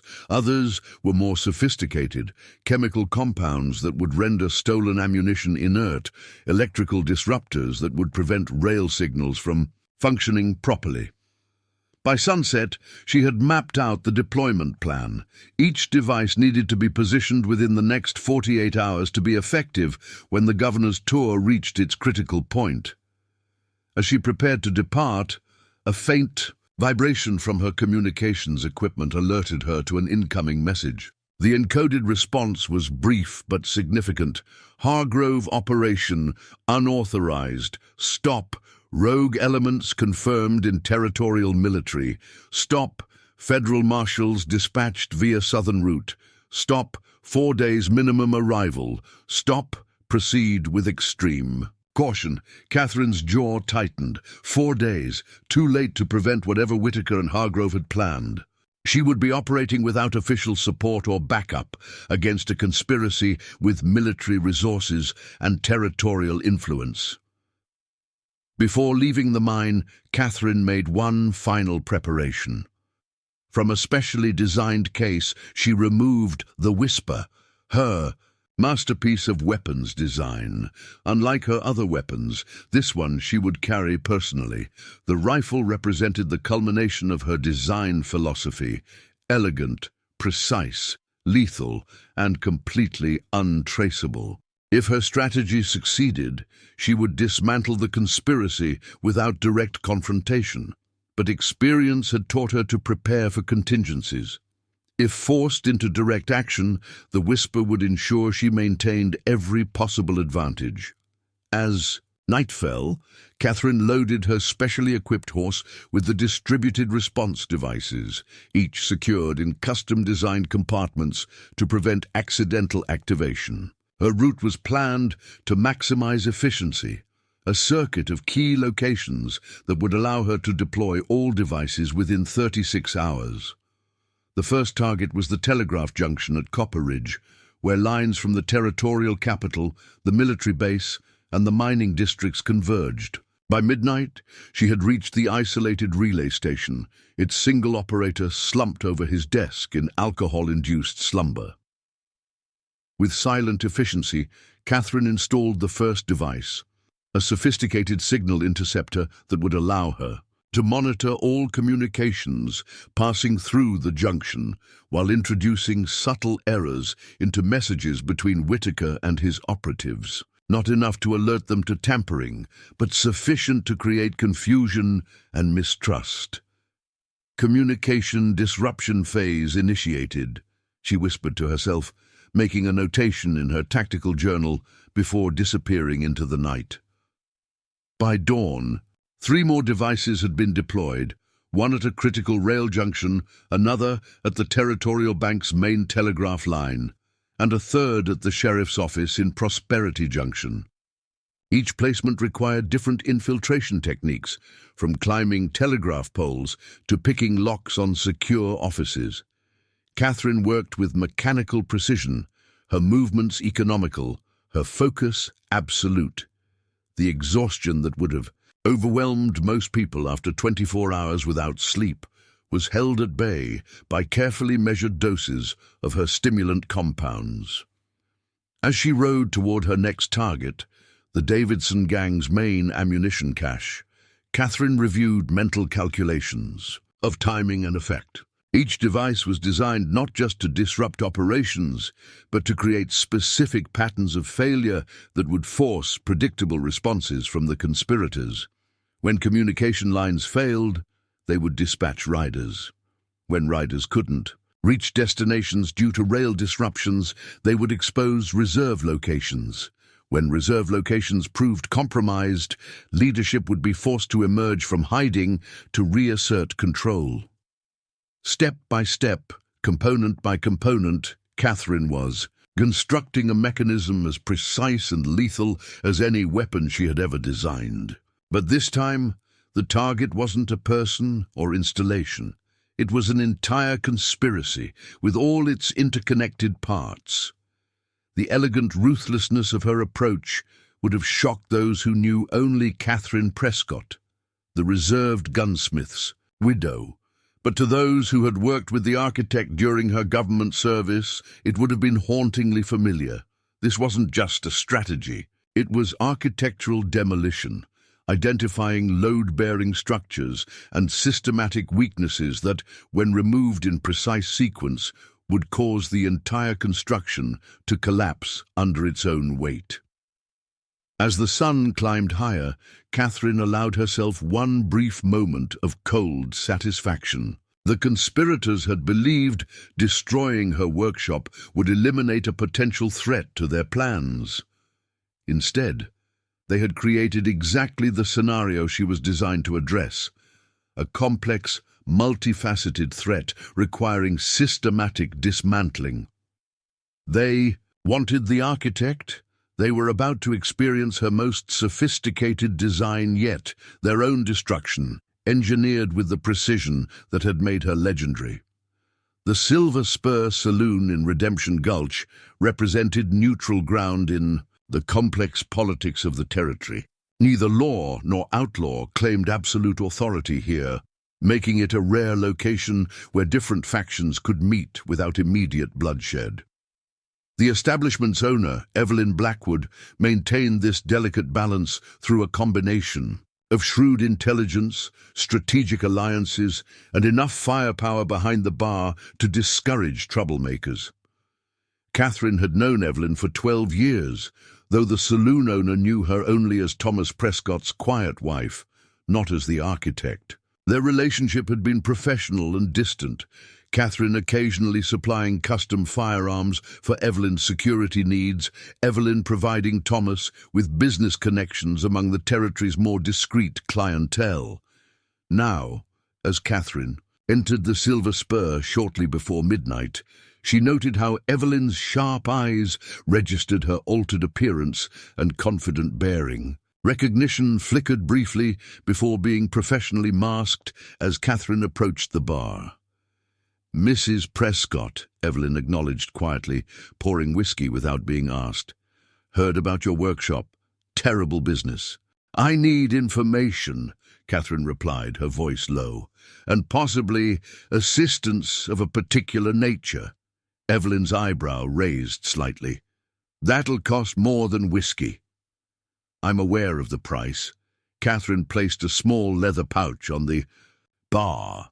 Inside was not money, but a design, blueprints for an advanced security system Catherine had developed specifically for establishments like the Silver Spur, worth far more than gold to someone in Evelyn's position.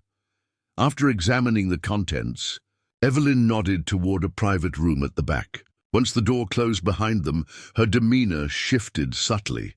"You're not just Thomas's widow anymore, are you? Something's changed." "People change when their lives are burned to the ground," Catherine replied evenly.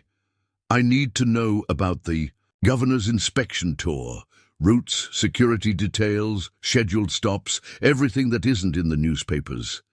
Evelyn studied her carefully. "That's sensitive information. The kind that gets people killed if it's misused. It's already being misused," Catherine countered.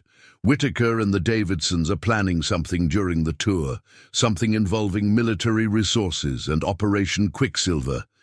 The name dropped like a stone into still water. Evelyn's composure cracked momentarily, genuine surprise showing through her professional mask. "How do you know that name?" she demanded. Catherine made a swift calculation about how much to reveal. "Because I designed components for it before. The program was officially terminated 3 years ago." Understanding dawned in Evelyn's eyes. "You're her.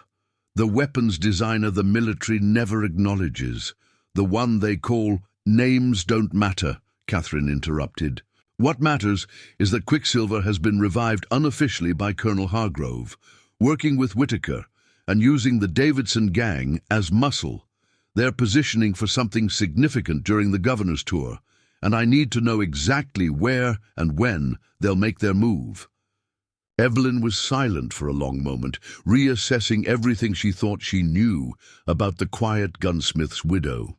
Finally, she moved to a bookshelf, removing a false panel to reveal a small safe. From it, she withdrew a folded document.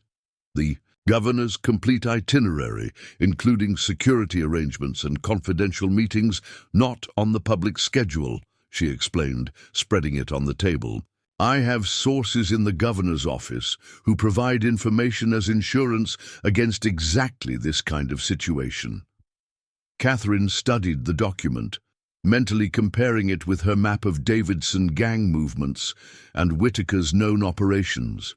Patterns emerged immediately, times when the governor would be most vulnerable, locations where territorial security would be thinnest. The meeting at Silver Creek Mine, she said, pointing to an entry scheduled for 2 days hence. That's there. Target. Evelyn nodded grimly.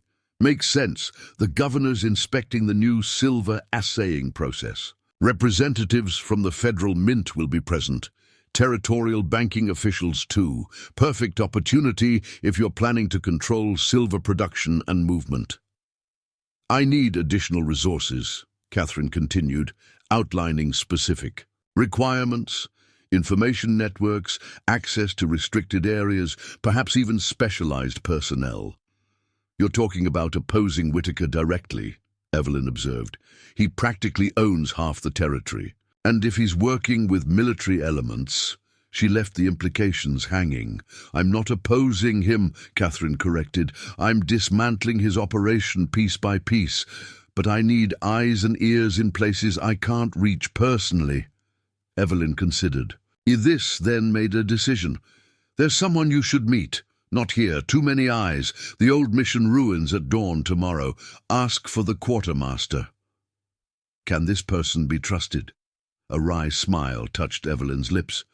About as much as anyone can be in this business. She has her own reasons for wanting Whitaker's operation disrupted, military reasons. As Catherine prepared to leave, Evelyn added, whatever you're planning, be aware that Whitaker has foreign connections. British mining interests have been unusually active lately, particularly around Silver Creek. There are rumors of European investors meeting privately with him. This new information added another dimension to Catherine's understanding of the conspiracy. International involvement suggested stakes even higher than territorial control or currency manipulation. One more thing, Evelyn said, as Catherine reached the door. Thomas used to say you had a gift for seeing how things fit together, that you could look at broken parts and envision something whole.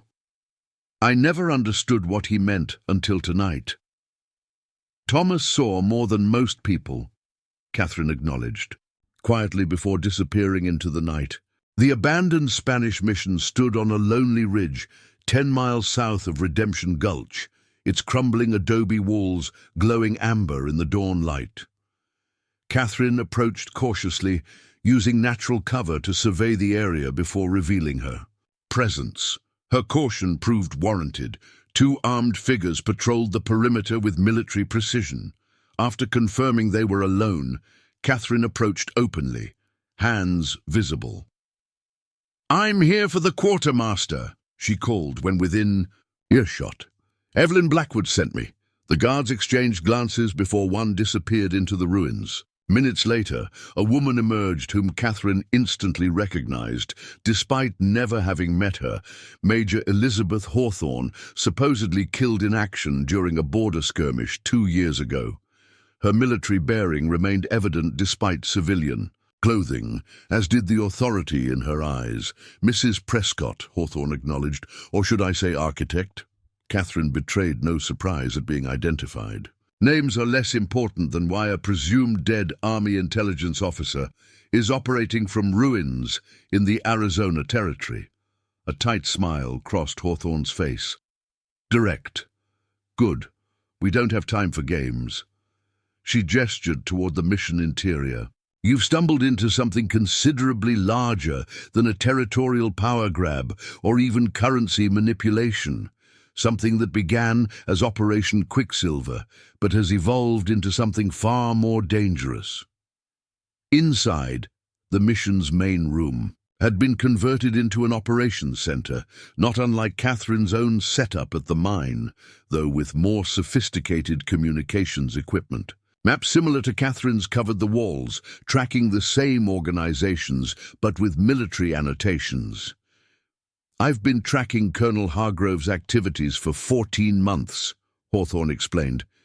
After Quicksilver was officially terminated, he continued development privately, using military resources diverted through falsified requisitions. 6 months ago, he made contact with Whitaker. 3 months ago, foreign entities became involved. British mining interests, Catherine supplied. British intelligence, Hawthorne corrected, using mining operations as cover. We believe they're after the modified silver alloy formulation developed under Quicksilver. The implications were significant. Quicksilver had officially been a program to create tamper-proof silver currency using a specialized alloy with unique properties.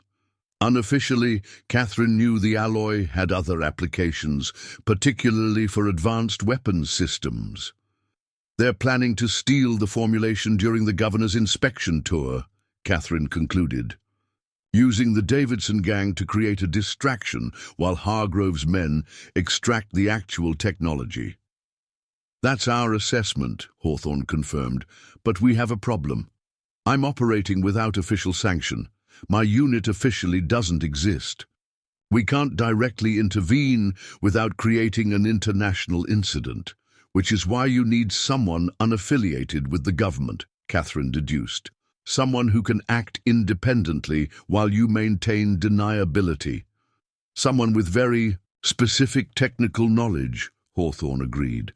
Someone who helped design the original formulation and would recognize attempts to replicate or modify it. Someone like the architect. Catherine absorbed this information, recalibrating her strategy. Her personal vendetta against the Davidson gang now intersected with matters of national security. The burned workshop had been merely the visible part of a much larger operation, one where her specialized knowledge made her uniquely valuable. I've already begun dismantling their infrastructure, she informed Hawthorne. Communications disruption, ammunition sabotage, transportation interference. But I need intelligence on Hargrove's military assets in the territory. Hawthorne nodded approvingly at Catherine's methodology before spreading a new map across the table. We've identified 3 locations where Hargrove has positioned resources disguised as regular army patrols. His primary team consists of 12 men with specialized training, likely positioned here. She indicated a location near Silver Creek Mine. For the next hour, they exchanged intelligence, each filling gaps in the other's knowledge. Catherine provided details on Davidson gang movements and Whitaker's business operations. Hawthorne supplied military intelligence and confirmation of international involvement. What about the Whisper? Hawthorne asked finally. Hargrove believes you completed a working prototype despite orders to destroy all research. He's correct, Catherine admitted, and it's possible he's replicated portions of the design based on my research notes. Not the full weapon, but components. That would explain certain intelligence gaps, Hawthorne mused. We've tracked most of the specialized equipment being transported to Silver Creek, but several key components remain unaccounted for. Their alliance was formalized with characteristic efficiency, neither woman entirely trusting the other, but both recognizing the necessity of cooperation. Hawthorne's team would provide military intelligence and limited operational support. Catherine would continue her systematic dismantling of the conspiracy's infrastructure while preparing to directly intervene during the governor's tour.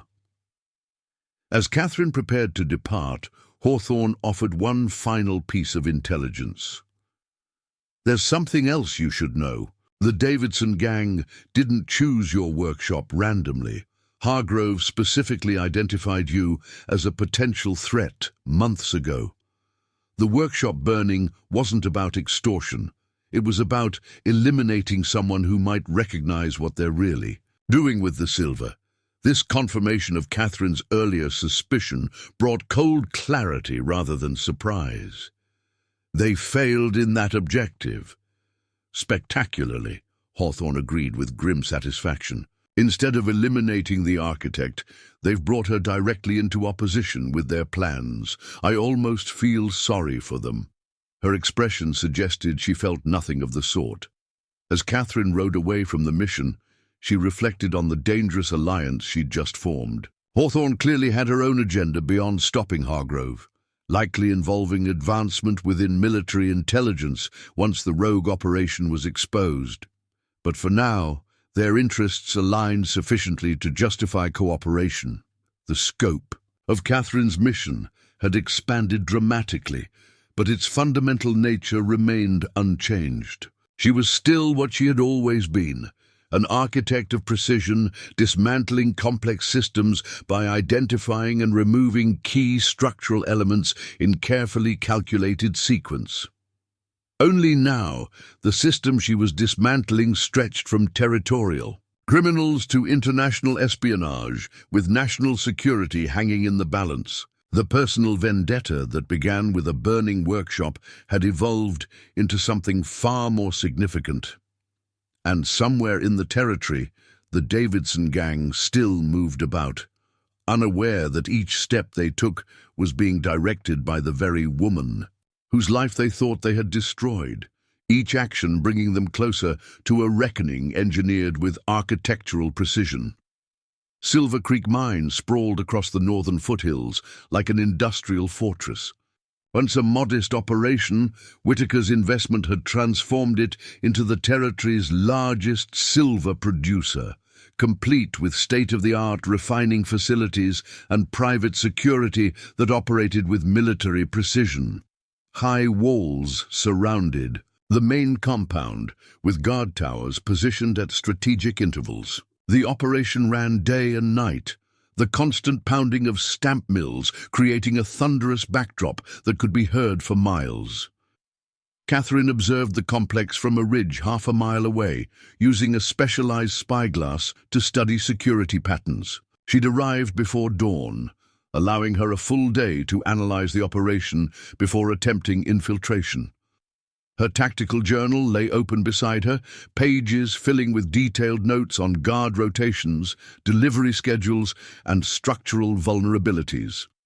According to Major Hawthorne's intelligence, somewhere within the sprawling complex was a hidden laboratory where Hargrove's scientists were working with the quicksilver alloy. Catherine needed to locate and assess this facility before the governor's inspection tour arrived the following day. Security follows standard military protocol with modifications for civilian mining operations, she murmured, documenting her observations. Predictable patterns but comprehensive coverage. No obvious blind spots. A conventional infiltration would be virtually impossible, but Catherine had never relied on conventional approaches. As midday approached, she noted a pattern in supply. Deliveries. Every 4 hours, wagons arrived at the main gate. Food supplies, equipment parts, chemical reagents for the refining process. Each underwent inspection before being admitted, but the inspections followed a protocol that might be exploitable. Catherine checked her tactical watch, a custom timepiece of her own design that synchronized perfectly with the mine's operational schedule. 3 hours until the next delivery window, time enough to prepare. She returned to her camp, hidden in a nearby arroyo where her equipment waited. From specialized containers, she selected chemical compounds that, when combined properly, would create specific effects without detection. The plan, taking shape in her mind, wasn't about forcing entry. It was about being invited in. 2 hours later, Catherine intercepted a supply wagon on a lonely stretch of road 2 miles from the mine. The driver, a weathered man named Collins, who regularly delivered chemical reagents, found himself facing a well-dressed woman, apparently stranded by a broken carriage wheel.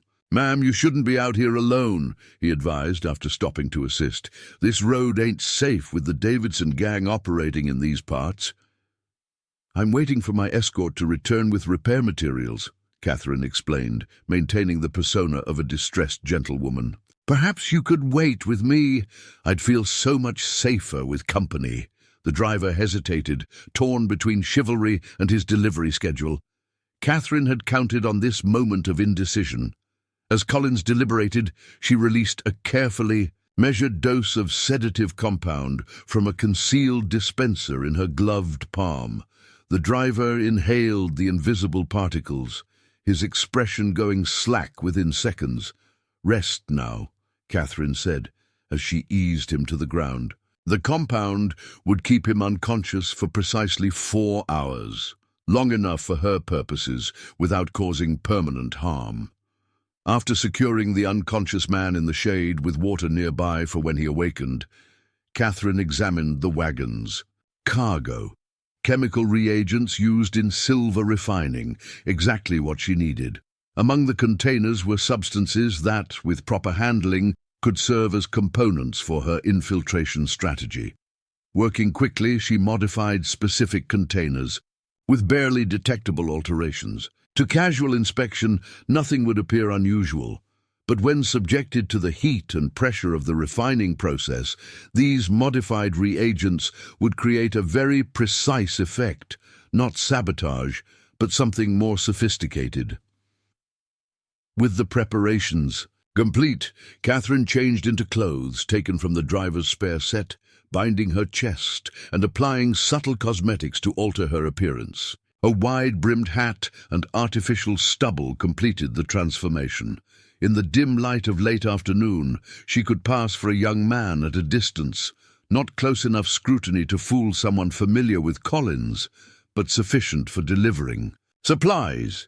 Catherine guided the wagon toward Silver Creek Mine, arriving precisely on schedule. At the main gate, guards approached for the routine inspection. "Where's Collins?" one asked, suspicious of the unfamiliar face. "Sick," Catherine responded, her voice pitched lower. "Uncle sent me instead. Got his manifest right here." She presented the paperwork with the confidence of someone expecting no problems. The manifest had been modified to include an authorization signature from Whitaker's supply manager, a forgery Catherine had prepared based on documents photographed during earlier reconnaissance. The guards conducted their standard inspection, checking cargo against the manifest. Finding nothing suspicious, they waved her through after a final warning. "Stay with the wagon. Restricted areas are off-limits to delivery personnel." Inside the main compound, Catherine maintained her disguise while absorbing every detail. Workers moved with purpose between buildings, some clearly miners, while others had the bearing of Whitaker's private security. Near the main refining facility, she noted men whose military posture suggested they were Hargrove's operatives, despite civilian attire. Following established protocol, Catherine delivered the wagon to the chemical storage facility. As the supplies were unloaded, she initiated casual conversation with the storekeepers, gleaning valuable information through seemingly innocent questions. "Heard the governor's coming tomorrow," she remarked while handing over inventory sheets. "Must be keeping you boys busy." "You don't know the half of it," one storekeeper grumbled. "Special equipment arriving all night, extra security procedures, restricted areas being expanded. Can barely move around our own facility anymore." "Where are they keeping all that special equipment?" Catherine asked, affecting the tone of someone merely making conversation. The storekeeper gestured toward the northern section of the complex. "New building, past the main refinery. Nobody goes in without Whitaker's personal authorization. Military types all over the place." Catherine checked her tactical watch, a custom timepiece of her own design that synchronized perfectly with the mine's operational schedule. 3 hours until the next delivery window, time enough to prepare. She returned to her camp, hidden in a nearby arroyo where her equipment waited. From specialized containers, she selected chemical compounds that, when combined properly, would create specific effects without detection. The plan, taking shape in her mind, wasn't about forcing entry. It was about being invited in. 2 hours later, Catherine intercepted a supply wagon on a lonely stretch of road 2 miles from the mine. The driver, a weathered man named Collins, who regularly delivered chemical reagents, found himself facing a well-dressed woman, apparently stranded by a broken carriage wheel. "Ma'am, you shouldn't be out here alone," he advised after stopping to assist. "This road ain't safe with the Davidson gang operating in these parts." "I'm waiting for my escort to return with repair materials," Catherine explained, maintaining the persona of a distressed gentlewoman. "Perhaps you could wait with me. I'd feel so much safer with company." The driver hesitated, torn between chivalry and his delivery schedule. Catherine had counted on this moment of indecision. As Collins deliberated, she released a carefully measured dose of sedative compound from a concealed dispenser in her gloved palm. The driver inhaled the invisible particles, his expression going slack within seconds. "Rest now," Catherine said, as she eased him to the ground. The compound would keep him unconscious for precisely 4 hours, long enough for her purposes without causing permanent harm. After securing the unconscious man in the shade with water nearby for when he awakened, Catherine examined the wagons. Cargo. Chemical reagents used in silver refining, exactly what she needed. Among the containers were substances that, with proper handling, could serve as components for her infiltration strategy. Working quickly, she modified specific containers, with barely detectable alterations. To casual inspection, nothing would appear unusual, but when subjected to the heat and pressure of the refining process, these modified reagents would create a very precise effect, not sabotage, but something more sophisticated. With the preparations complete, Catherine changed into clothes taken from the driver's spare set, binding her chest and applying subtle cosmetics to alter her appearance. A wide-brimmed hat and artificial stubble completed the transformation. In the dim light of late afternoon, she could pass for a young man at a distance, not close enough scrutiny to fool someone familiar with Collins, but sufficient for delivering supplies. Catherine guided the wagon toward Silver Creek Mine, arriving precisely on schedule. At the main gate, guards approached for the routine inspection. "Where's Collins?" one asked, suspicious of the unfamiliar face. "Sick," Catherine responded, her voice pitched lower. "Uncle sent me instead. Got his manifest right here." She presented the paperwork with the confidence of someone expecting no problems. The manifest had been modified to include an authorization signature from Whitaker's supply manager, a forgery Catherine had prepared based on documents photographed during earlier reconnaissance. The guards conducted their standard inspection, checking cargo against the manifest. Finding nothing suspicious, they waved her through after a final warning.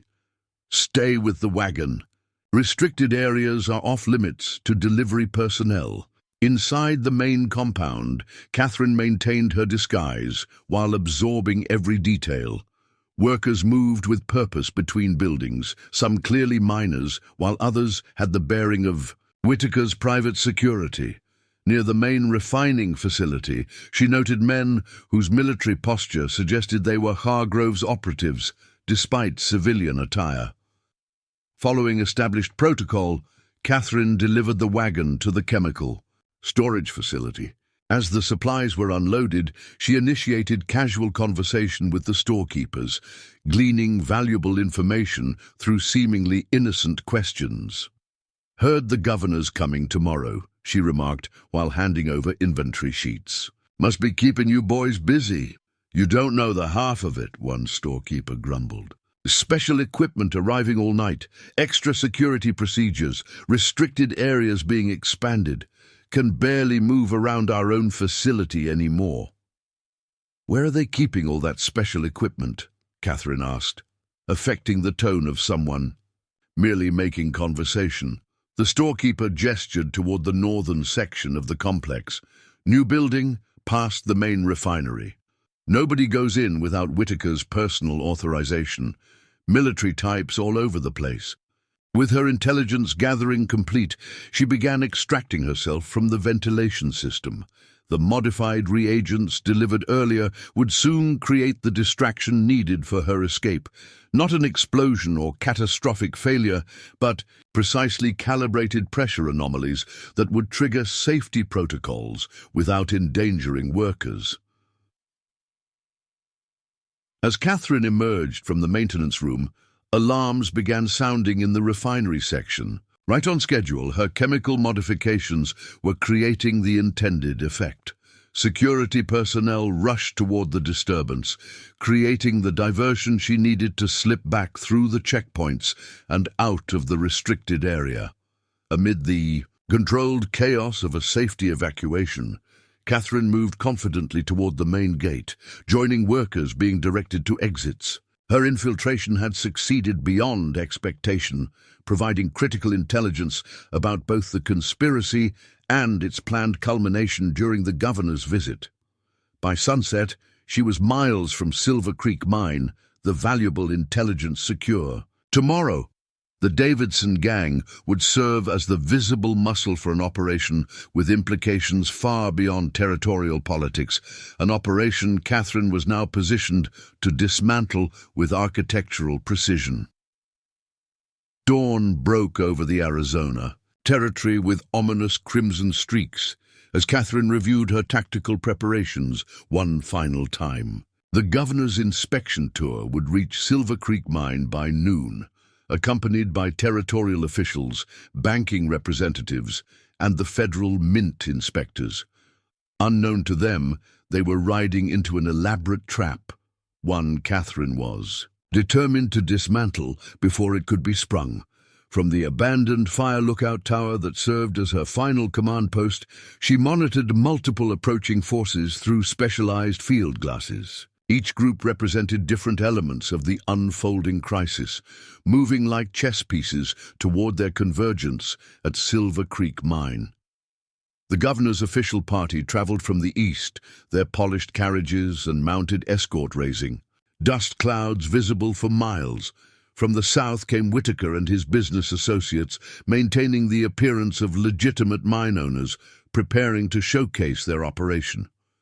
More concerning was the movement to the north, Davidson gang, members approaching in small groups, positioning themselves at strategic points along the routes surrounding the mine.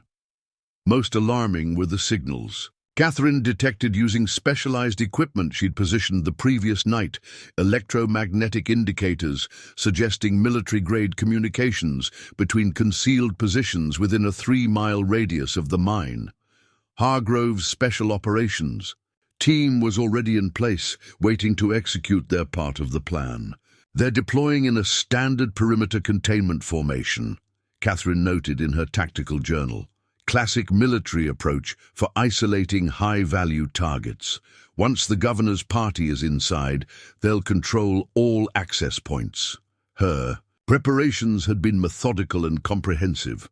Throughout the night, she had activated the distributed response devices positioned days earlier. Telegraph lines between Silver Creek and the territorial capital now transmitted subtly altered messages, not enough to raise immediate alarm, but sufficient to confuse coordination between conspirators. Rail switches on approaches to the mining district had been modified to prevent rapid deployment of reinforcements. The sabotaged ammunition delivered to the Davidson gang was primed to fail at precisely calculated moments. Most importantly, Catherine had arranged for Major Hawthorne's covert team to be positioned where they could intercept the specialized equipment being transported for the final phase of Operation Quicksilver. Without those components, Hargrove's plan to weaponize the silver alloy would fail regardless of other factors. As mid-morning approached, Catherine changed into her final disguise, the formal attire of a widowed mine investor, complete with appropriate documentation created using samples obtained during her infiltration. This persona would grant her access to the governor's inspection tour without raising suspicion among Whitaker's security. Before departing, she checked the whisper one last time. The weapon represented her contingency plan. If all other interventions failed, She would need to neutralize key conspirators directly. The rifle's specialized design would allow for precision elimination without revealing the shooter's position or even confirming that a weapon had been fired at all. Catherine secured the rifle in a specially designed compartment within her carriage, a modified vehicle that appeared elegant and feminine but contained numerous tactical enhancements. Concealed compartments held additional weapons and equipment. The horses themselves were selected for specific qualities: intelligence, steady temperament under stress, and training to respond to subtle commands. As she guided her carriage towards Silver Creek Mine, Catherine monitored multiple signals from her network of allies. Ezekiel Barnes had positioned himself in the settlement closest to the mine, coordinating with trusted locals who would serve as Catherine's eyes in areas she couldn't monitor personally. Evelyn Blackwood's information network had infiltrated the mine's service staff, providing real-time intelligence on movements within the complex. Major Hawthorne's team maintained discreet military surveillance, ready to intervene if federal interests were directly threatened. The convergence of these forces, Catherine's tactical planning, Hawthorne's military assets and local allies, created a counter-strategy as sophisticated as the conspiracy itself. But unlike the conspirators, whose coordination showed signs of strain under pressure, Catherine's network operated with architectural precision, each component functioning independently while supporting the overall structure. Approaching the mine's main entrance, Catherine observed the governor's party arriving from the east. Simultaneously, she noted Davidson gang members taking positions disguised as additional security personnel, a development anticipated in her planning. More concerning was the arrival of 3 unmarked wagons from the north, escorted by men, with military bearing despite civilian clothes. "The specialized equipment," she murmured, recognizing the wagon's design from military transport protocols. These would contain the final components needed for weaponizing the quicksilver alloy, presumably to be demonstrated to the British intelligence operative once the governor's party was secured. At the main gate, Catherine presented her credentials, documentation, identifying her as Victoria Holloway, representing Eastern investment interests in territorial mining operations. The forgery was flawless, based on legitimate credentials she documented during her previous infiltration. More importantly, it included authorization signatures from Whitaker's own organization, making cursory verification appear legitimate. "Welcome, Mrs. Holloway," the security officer said after reviewing her papers. "The governor's inspection begins at noon in the main refinery. Mr. Whitaker has arranged for select investors to observe." Inside the complex, Catherine navigated with confidence, born of thorough reconnaissance. Workers rushed to complete final preparations for the official visit, creating precisely the chaotic environment she needed to implement the next phase of her strategy. Moving toward the administrative building, she noticed Frank Davidson himself, coordinating with security personnel near the main refinery. The gang leader's presence confirmed her assessment. Today's operation represented the culmination of their conspiracy, important enough to require his personal oversight rather than delegation to subordinates. Catherine maintained her disguise, while activating a concealed signaling device, a modified telegraph transmitter miniaturized to fit within an ornate brooch. The coded pulse would alert Hawthorne's team that Davidson was confirmed on site, triggering their infiltration of the northern perimeter where the specialized equipment was being unloaded. As noon approached, territorial officials began gathering in the main courtyard. The governor, a corpulent man whose expensive suit strained at the buttons, arrived with great ceremony, accompanied by banking officials and federal mint inspectors. Catherine noted how Whitaker personally greeted each arrival, his performance. As a legitimate businessman, flawless and convincing, Only Catherine's trained eye detected the subtle signals passing between Whitaker and strategically positioned Davidson gang members. A gesture here, a nod there, communication protocols establishing timing for the operation about to unfold. Most concerning was Colonel Hargrove's arrival.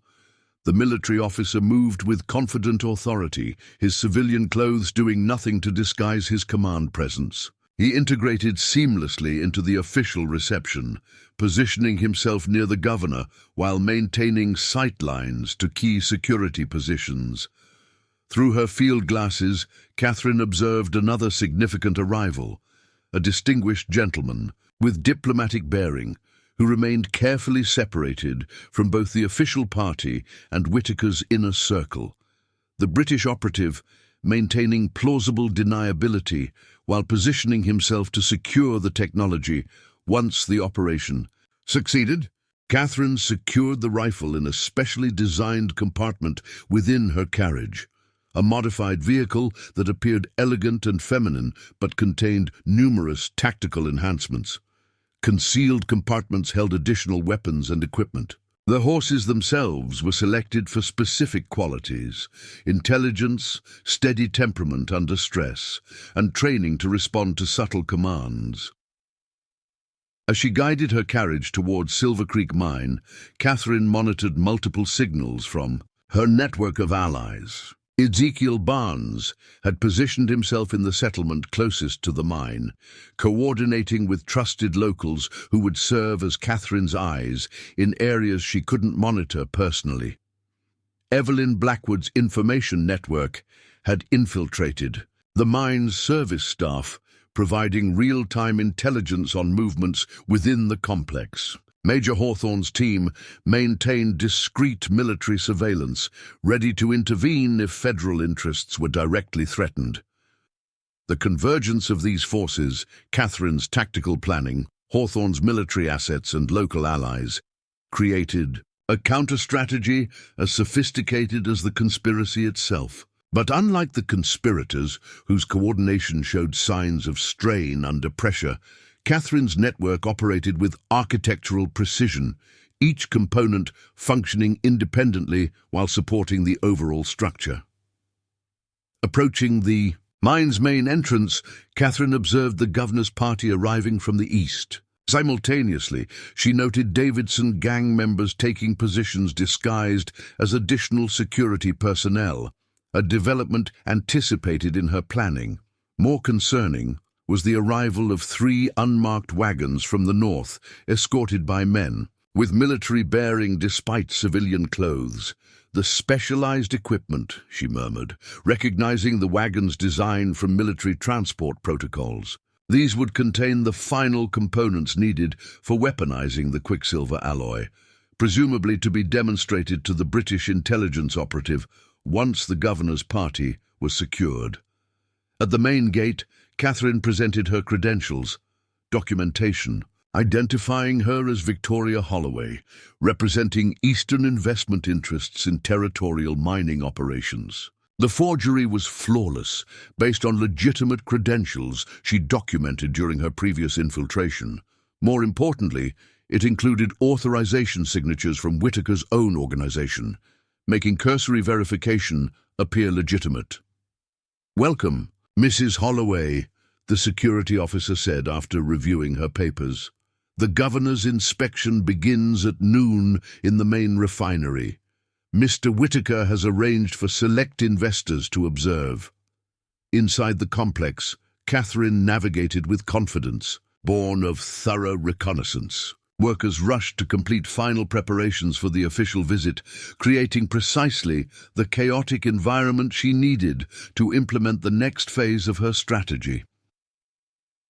Moving toward the administrative building, she noticed Frank Davidson himself, coordinating with security personnel near the main refinery. The gang leader's presence confirmed her assessment. Today's operation represented the culmination of their conspiracy, important enough to require his personal oversight rather than delegation to subordinates. Catherine maintained her disguise, while activating a concealed signaling device, a modified telegraph transmitter miniaturized to fit within an ornate brooch. The coded pulse would alert Hawthorne's team that Davidson was confirmed on site, triggering their infiltration of the northern perimeter where the specialized equipment was being unloaded. As noon approached, territorial officials began gathering in the main courtyard. The governor, a corpulent man whose expensive suit strained at the buttons, arrived with great ceremony, accompanied by banking officials and federal mint inspectors. Catherine noted how Whitaker personally greeted each arrival, his performance. As a legitimate businessman, flawless and convincing, only Catherine's trained eye detected the subtle signals passing between Whitaker and strategically positioned Davidson gang members. A gesture here, a nod there, communication protocols establishing timing for the operation about to unfold. Most concerning was Colonel Hargrove's arrival. The military officer moved with confident authority, his civilian clothes doing nothing to disguise his command presence. He integrated seamlessly into the official reception, positioning himself near the governor while maintaining sight lines to key security positions. Through her field glasses, Catherine observed another significant arrival, a distinguished gentleman with diplomatic bearing, who remained carefully separated from both the official party and Whitaker's inner circle. The British operative maintaining plausible deniability while positioning himself to secure the technology once the operation succeeded. Catherine maintained her investor persona while positioning herself to observe key players. Colonel Hargrove had moved closer to Whitaker, their hushed conversation betraying urgent recalculation. The British operative had shifted position to maintain sightlines to the northern storage facility where the specialized equipment was housed. Most concerning were the Davidson gang members, now openly carrying weapons as they established control over key access points. Security precaution due to the technical malfunctions, Frank Davidson explained smoothly to the governor's security detail as his men secured the main courtyard. Can't be too careful with such distinguished visitors. Catherine activated another element of her strategy. The sabotaged ammunition she'd provided to the Davidson gang had been distributed throughout their operation. Now, as tension escalated toward potential confrontation, that ammunition would become a critical factor in the unfolding crisis. From her modified carriage parked near the administration building, Catherine remotely activated specialized equipment, signal generators calibrated to create electromagnetic disturbances in precise frequencies. These emissions would trigger the chemicals embedded in the sabotaged ammunition, causing subtle degradation that would accelerate under stress. The timing was critical. Catherine needed to maintain the appearance of technical malfunctions while systematically dismantling the conspiracy's capabilities before they could execute their revised plan. Through her concealed communication device, she received confirmation that Hawthorne's team had secured the northern storage facility, neutralizing the guards without raising general alarm. "Step 1 complete," she murmured to herself. The specialized equipment necessary for weaponizing the quicksilver alloy was now under Hawthorne's control, though the conspirators remained unaware of this development. On the observation deck, Whitaker attempted to salvage the situation by beginning an improvised tour of the refining facilities. Catherine noted how the governor and federal mint inspectors were being strategically separated, despite the more public setting. Subtle manipulations of space and conversation that spoke to Whitaker's adaptive capabilities. More concerning was Colonel Hargrove's movement toward the communications office, likely attempting to contact his specialized team for contingency implementation. Catherine had anticipated this response. The telegraph lines had been subtly modified, allowing messages to appear transmitted while actually being rerouted to Hawthorne's communication specialists. As these developments unfolded, Catherine detected new movement at the perimeter. The British operatives were advancing their positions, responding to the unexpected disruptions with their own tactical adjustments. Their body language suggested military training beyond typical intelligence operatives, confirming Catherine's assessment that they were prepared to take the technology by force if necessary. The situation was approaching critical instability, multiple armed factions maneuvering for position, while civilian officials remained unaware of the danger surrounding them. Catherine needed to escalate her intervention without triggering premature confrontation. From her concealed equipment, she activated the next phase, targeted communications disruption that would isolate Davidson gang members from their leadership. The specialized devices she'd planted throughout the complex began emitting signals on frequencies used by their coordinating equipment, creating confusion in their deployment patterns. The effect was subtle but effective. Catherine observed Davidson, gang members hesitating at key positions, receiving contradictory instructions or no communication at all. Their disciplined formation began showing signs of uncertainty, exactly the vulnerability she had engineered.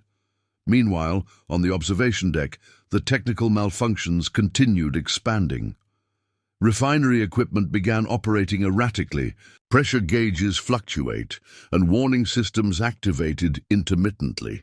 These effects resulted from Catherine's earlier infiltration, precisely calibrated chemical modifications to key systems that would create escalating disruptions without endangering workers. Whitaker's composure showed the first cracks as he attempted to maintain control of the deteriorating situation. "Perhaps we should conclude the tour and return to the administration building," he suggested to the governor, his voice betraying tension despite practiced control. Colonel Hargrove returned from the communications office, his expression confirming Catherine's success in disrupting their coordination capabilities. He approached Whitaker, whispering something that caused the mine owner's face to pale momentarily. Catherine recognized the critical juncture approaching, the point where the conspirators would be forced to either abandon their operation or commit to direct action despite compromised conditions. Her strategy had been designed to force exactly this decision point, where desperation would drive them toward predictable contingencies. The first gunshot came from the northern perimeter. Hawthorne's team engaged with Davidson gang members who had discovered their presence. The sharp crack echoed across the complex, causing immediate reaction among all factions. The governor's security detail moved to protective formation, drawing weapons and surrounding territorial officials.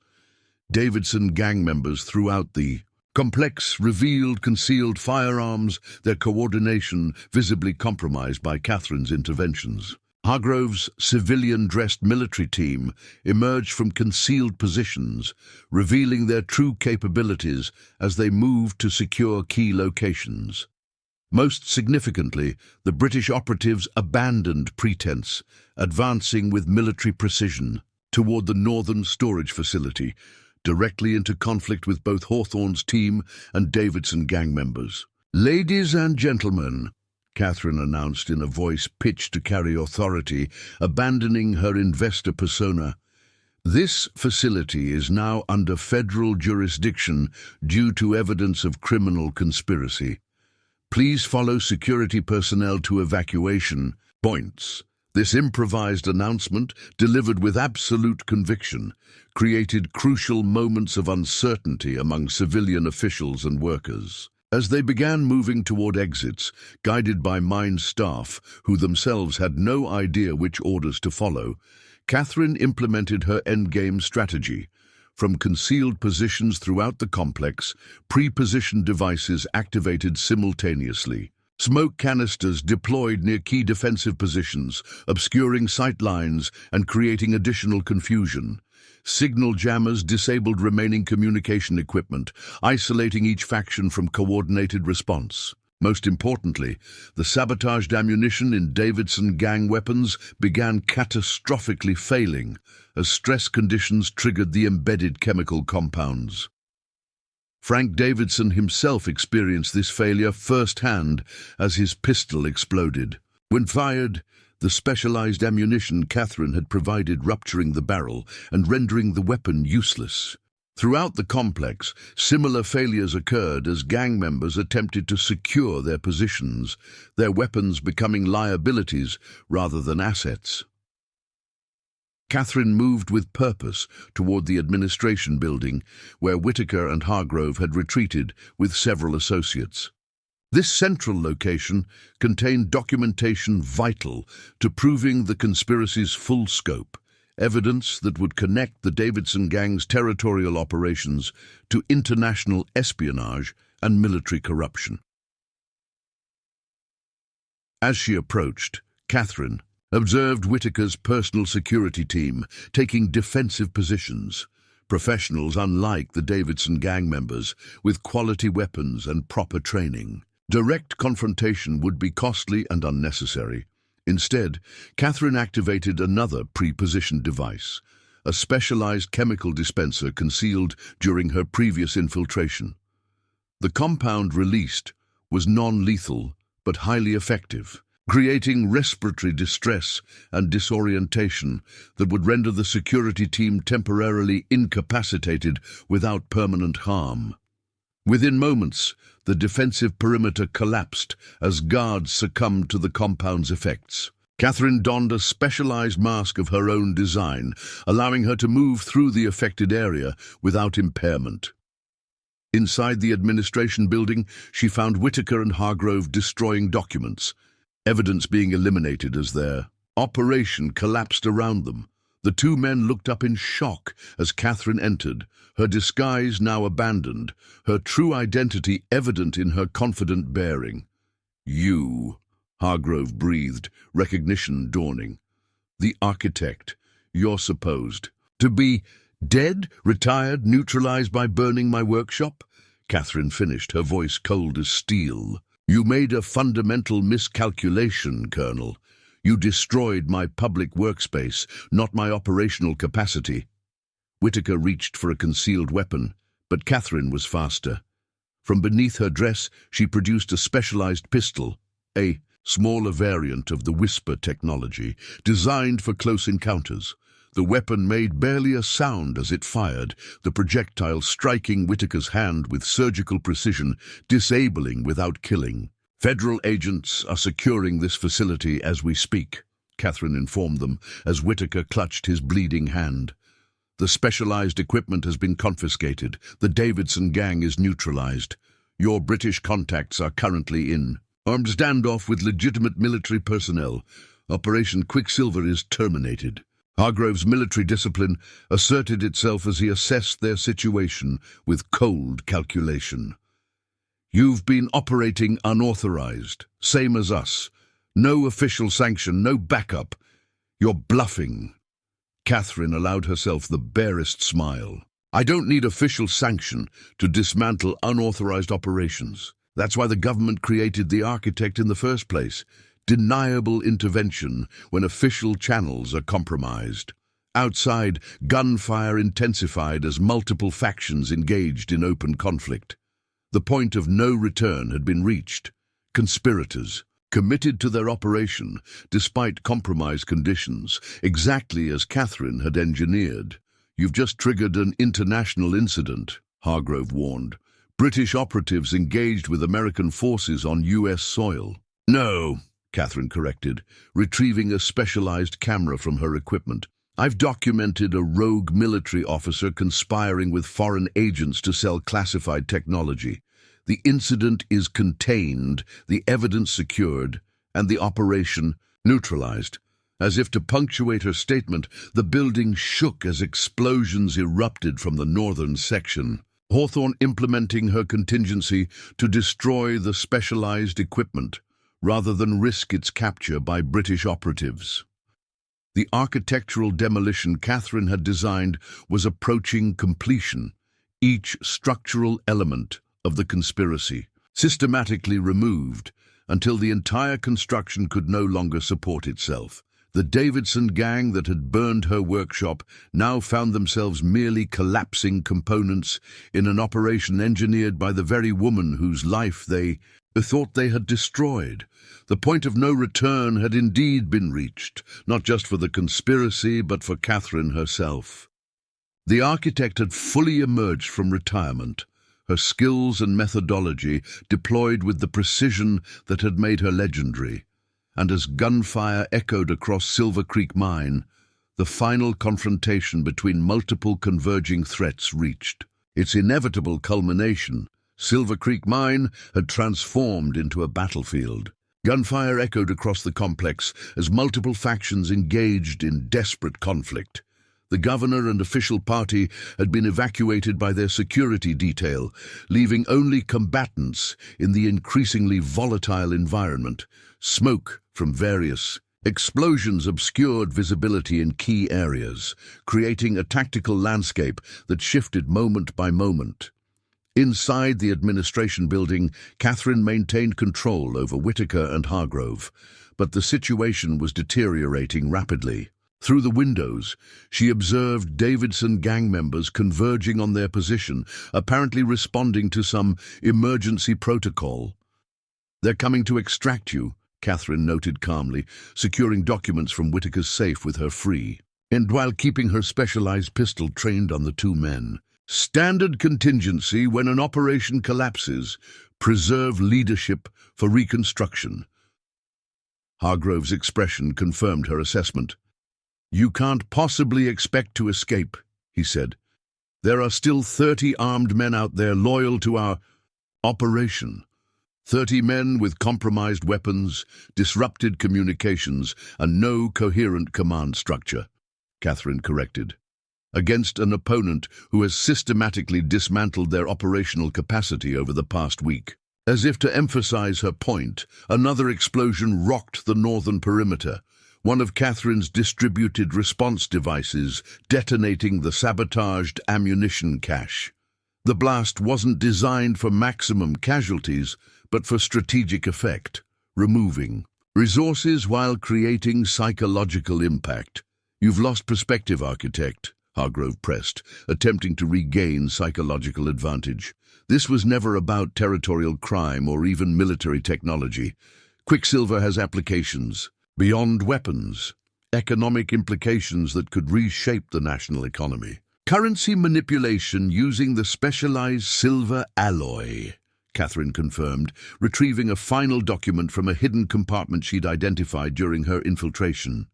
"Allowing counterfeit currency to pass authentication tests while destabilizing legitimate currency. I designed the metallurgical testing equipment, Colonel. Did you think I wouldn't recognize its adaptations?" Outside, the Davidson gang's attempt to reach the administration building was meeting fierce resistance. Not from Hawthorne's team, who remained engaged with British operatives at the northern perimeter, but from previously neutral mine workers now actively defending their facility. Hargrove's military discipline asserted itself as he assessed their situation with cold calculation. "You've been operating unauthorized, same as us. No official sanction, no backup. You're bluffing." Catherine allowed herself the barest smile. "I don't need official sanction to dismantle unauthorized operations. That's why the government created the architect in the first place. Deniable intervention when official channels are compromised." Outside, gunfire intensified as multiple factions engaged in open conflict. The point of no return had been reached. Conspirators, committed to their operation despite compromised conditions, exactly as Catherine had engineered. "You've just triggered an international incident," Hargrove warned. "British operatives engaged with American forces on U.S. soil." "No," Catherine corrected, retrieving a specialized camera from her equipment. "I've documented a rogue military officer conspiring with foreign agents to sell classified technology. The incident is contained, the evidence secured, and the operation neutralized." As if to punctuate her statement, the building shook as explosions erupted from the northern section. Hawthorne implementing her contingency to destroy the specialized equipment, rather than risk its capture by British operatives. The architectural demolition Catherine had designed was approaching completion, each structural element of the conspiracy systematically removed until the entire construction could no longer support itself. The Davidson gang that had burned her workshop now found themselves merely collapsing components in an operation engineered by the very woman whose life they thought they had destroyed. The point of no return had indeed been reached, not just for the conspiracy, but for Catherine herself. The architect had fully emerged from retirement, her skills and methodology deployed with the precision that had made her legendary. And as gunfire echoed across Silver Creek Mine, the final confrontation between multiple converging threats reached its inevitable culmination. Silver Creek Mine had transformed into a battlefield. Gunfire echoed across the complex as multiple factions engaged in desperate conflict.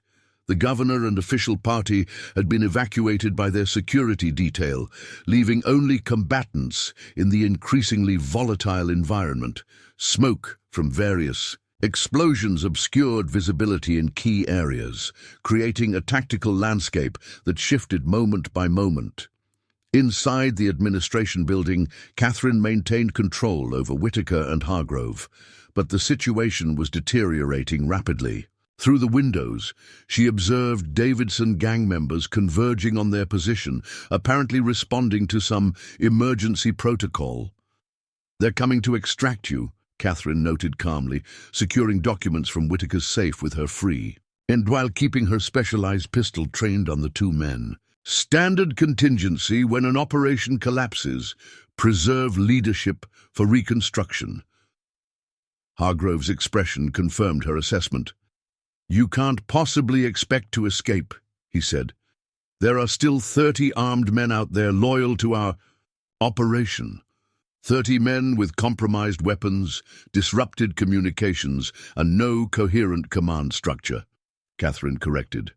"Against an opponent who has systematically dismantled their operational capacity over the past week." As if to emphasize her point, another explosion rocked the northern perimeter, one of Catherine's distributed response devices detonating the sabotaged ammunition cache.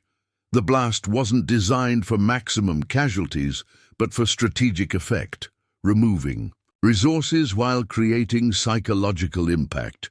"You've lost perspective, architect," Hargrove pressed, attempting to regain psychological advantage. "This was never about territorial crime or even military technology. Quicksilver has applications beyond weapons, economic implications that could reshape the national economy. Currency manipulation using the specialized silver alloy," Catherine confirmed, retrieving a final document from a hidden compartment she'd identified during her infiltration. "Allowing counterfeit currency to pass authentication tests while destabilizing legitimate currency. I designed the metallurgical testing equipment, Colonel.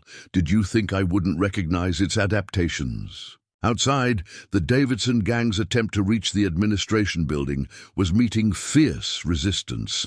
Not from Hawthorne's team, who remained engaged with British operatives at the northern perimeter, but from previously neutral mine workers now actively defending their facility. As smoke filled the administration building, Catherine guided her captives toward a pre-identified extraction route, not the obvious main entrance where Davidson gang members concentrated their assault, but a maintenance access that connected to underground utility tunnels.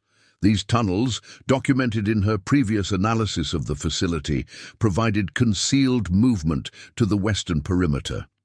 The first Davidson gang member they encountered in the smoke-filled corridor discovered the effectiveness of Catherine's specialized weapon. The projectile struck with surgical precision, delivering a concentrated sedative that rendered him unconscious within seconds without conventional ballistic trauma. "Non-lethal weapons development was always my specialty," Catherine noted dispassionately. As they stepped past the collapsed figure, "The government preferred the lethal variants, but I maintained my own design priorities." 3 more gang members fell to similar precision shots as Catherine navigated the smoke-filled building. Her efficiency wasn't merely skilled marksmanship, but architectural understanding of how people moved through confined spaces under stress, anticipating positions and reactions before they occurred. Reaching the maintenance access required descending, a narrow stairwell where conventional weapons would be disadvantaged by tight quarters and limited lines of sight. Catherine had chosen this route specifically for these tactical considerations, knowing that larger force would become a liability rather than advantage in such confined spaces. 2 Davidson gang members had anticipated this approach, positioning themselves at the bottom of the stairwell with shotguns, weapons less affected by accuracy requirements in narrow confines. Catherine detected their presence before exposure, noting disturbed dust patterns that indicated recent movement. Rather than engage directly, she retrieved a specialized device from her equipment, a cylindrical object no larger than a pocket watch. When activated and dropped down the stairwell, it emitted high-frequency sound waves beyond human hearing, but stimulating specific neural responses that induced temporary disorientation and nausea. The incapacitating effect was immediate and comprehensive. By the time Catherine navigated her captives down the stairwell, both guards were incapacitated without a single shot fired. Acoustic technology, Hargrove identified, professional interest momentarily overriding his situation. The military rejected that research line as inconsistent and unreliable. The military testing protocols were flawed, Catherine replied matter-of-factly. They failed to account for architectural acoustics and environmental factors that determine effectiveness. The utility tunnels beneath Silver Creek Mine formed a labyrinthine network designed for maintenance access to critical infrastructure. Most mine personnel avoided these claustrophobic passages, but Catherine had mapped them meticulously during her planning phase, identifying optimal movement routes and potential ambush points.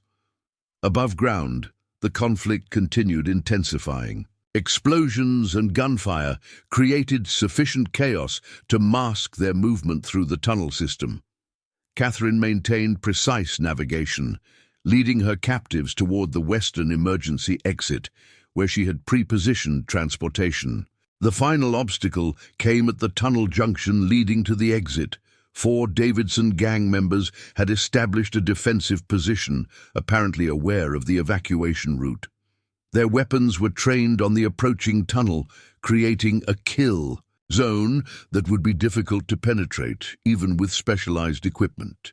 Catherine assessed the tactical situation with cold precision. Direct confrontation, even with her advanced weapons, presented unacceptable risk with captives in tow. Alternative routes would add significant time, potentially allowing the British operatives to secure the perimeter.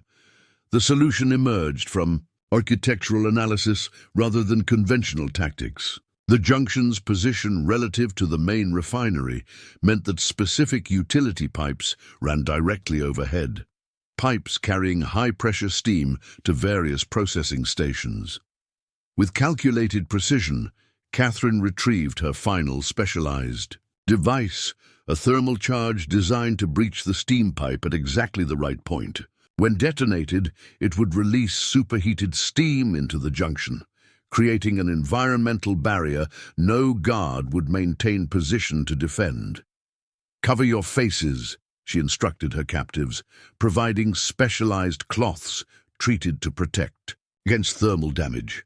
The charge detonated with minimal sound, but the effect was immediate and overwhelming. Superheated steam filled the junction, creating an impenetrable barrier that forced the guards to abandon their position.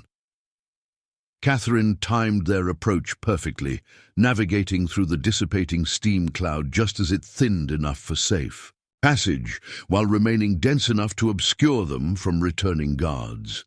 The western emergency exit lay just beyond, leading to an equipment yard where Catherine had concealed her specialized transport.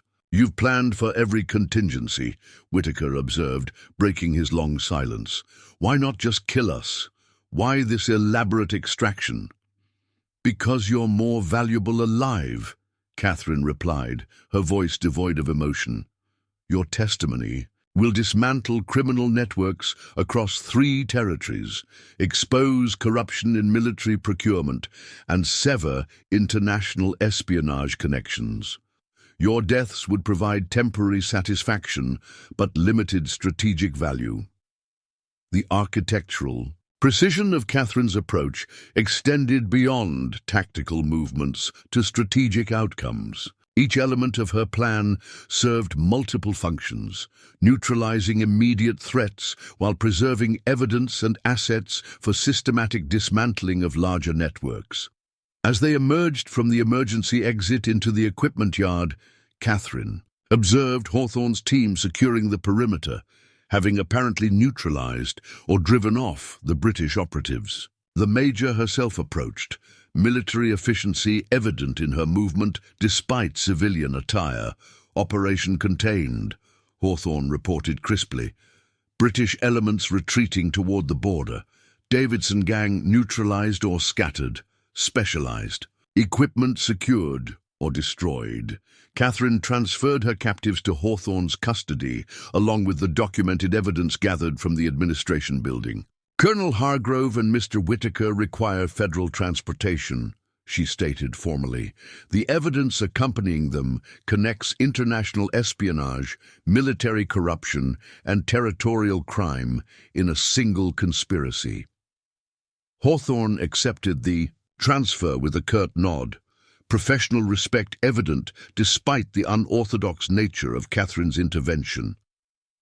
"The government will deny knowledge of your involvement," she noted quietly. "Official reports will credit anonymous intelligence, leading to military intervention. The attribution is irrelevant," Catherine replied. "The outcome is what matters." As Hawthorne's team secured the captives in specialized transport vehicles, Catherine surveyed the smoking remains of Silver Creek Mine. The facility itself was damaged, but largely intact. Her precision interventions had targeted operational capabilities rather than infrastructure, minimizing collateral damage while maximizing strategic impact. More importantly, the Davidson gang that had burned her workshop now lay in ruins, their leadership captured, their operations exposed, their capabilities neutralized. The architectural demolition Catherine had engineered was nearly complete, with only one final element remaining. From the equipment yard, Catherine retrieved her specialized transport, a modified carriage containing the remaining equipment for the final phase of her operation. The systematic dismantling of the conspiracy was nearly complete, but architectural precision demanded attention to every detail, including those that extended beyond the immediate tactical situation. Frank Davidson himself remained unaccounted, for in the chaos of Silver Creek Mine, the final confrontation between the architect and the man who had ordered her workshop still awaited resolution. Dusk settled over Copper Valley, painting the distant mountains in deepening shades of purple as Catherine approached her destroyed workshop for the first time since the Davidson gang had burned it to ashes. The blackened timbers stood like skeletal fingers against the twilight sky, a monument to violence that had triggered consequences far beyond what any of the perpetrators had imagined. 3 days had passed since the confrontation at Silver Creek Mine. Territorial papers reported a mining accident with minimal casualties, the governor's inspection tour rescheduled due to technical difficulties. No mention of gunfire, explosions, or British operatives engaged with American forces. The official narrative had been crafted with careful precision, another architectural project, though not one of Catherine's design. From Hawthorne's encrypted communications, Catherine knew the actual aftermath was far more significant. Colonel Hargrove and Harold Whitaker were in federal custody, their testimony dismantling conspiracy networks across 3 territories. The specialized Quicksilver technology had been secured, its documentation either recovered or destroyed. British operatives had withdrawn across the border, Their mission compromised beyond salvage.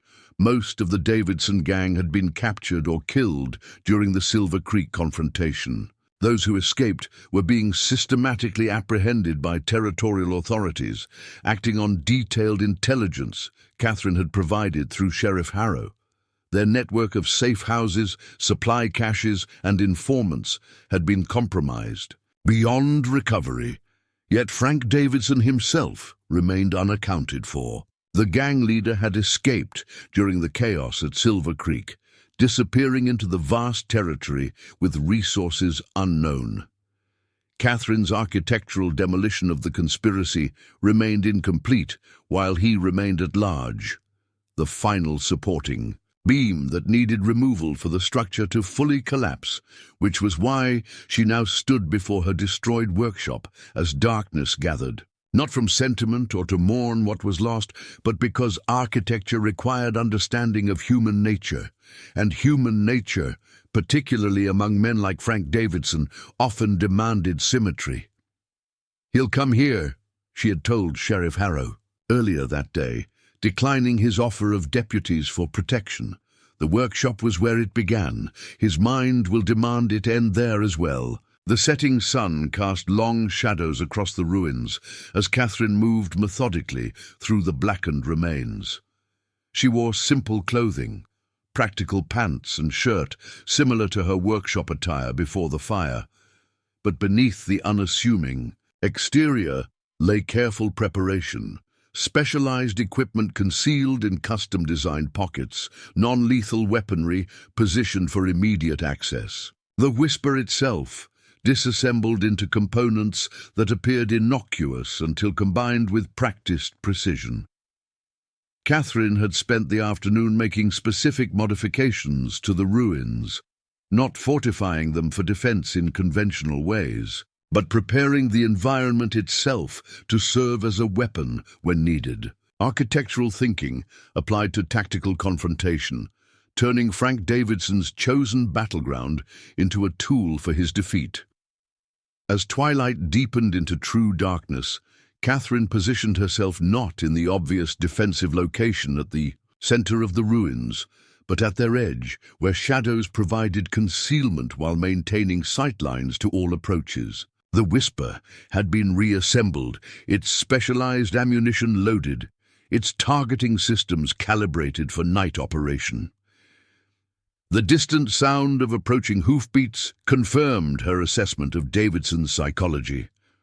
One rider, moving with confidence, despite darkness, a man who believed himself in control of the encounter about to unfold. Catherine remained motionless as the rider dismounted at the perimeter of the destroyed workshop, her specialized night vision equipment tracking his movements with precise clarity. Frank Davidson moved with the caution of experienced tactical training, pistol drawn as he navigated the ruins. His approach revealed military background in every movement, clearing potential ambush points, maintaining awareness of sightlines, positioning himself to maximize coverage while minimizing exposure. "I know you're here, Mrs. Prescott," he called, voice carrying in the night stillness. "Or should I say, architect? Your reputation in certain circles was quite impressive, though I admit I didn't make the connection until Silver Creek." Catherine remained silent, observing his movements through specialized optics. Davidson was implementing standard search patterns, but his injured leg, damaged during the Silver Creek confrontation, hampered his mobility in subtle ways that created exploitable patterns. "Impressive work, dismantling our operation," he continued, moving deeper into the ruins. "Hargrove thought burning your workshop would eliminate a potential security risk. I told him it was unnecessary, just a widow trying to maintain her husband's business. Clearly I underestimated you." The admission carried no remorse, merely professional acknowledgement of miscalculation. Catherine noted how he systematically cleared sections of the ruins, working methodically toward her position while appearing to talk casually. "You should know it wasn't personal," Davidson added, checking a collapsed section of wall before advancing. Business considerations required controlling certain operations in the territory. Your workshop represented potential competition for resources we needed. Catherine activated the first environmental modification with a subtle movement of her and a specialized chemical compound she had distributed throughout the ruins began reacting to the night air, creating barely perceptible mist that would interfere with conventional visibility while remaining navigable through her specialized equipment. Davidson noticed the changing conditions immediately, his posture tensing as visibility degraded. Clever, he acknowledged, adapting his approach to compensate. But I came prepared for your specialized tactics. Military intelligence provided quite thorough briefings on your methodologies. The claim was partially true, Catherine knew. Hargrove would have shared limited information about the architect's historical approaches. But Davidson couldn't possibly understand the evolution of her methodologies during years of private development, the innovations that had never been documented in military records. As Davidson advanced toward what he believed was her position, a shadow that suggested human presence, Catherine implemented her second environmental modification. Specialized acoustic devices activated, generating sound patterns designed to distort directional perception, making auditory location nearly impossible within the ruins.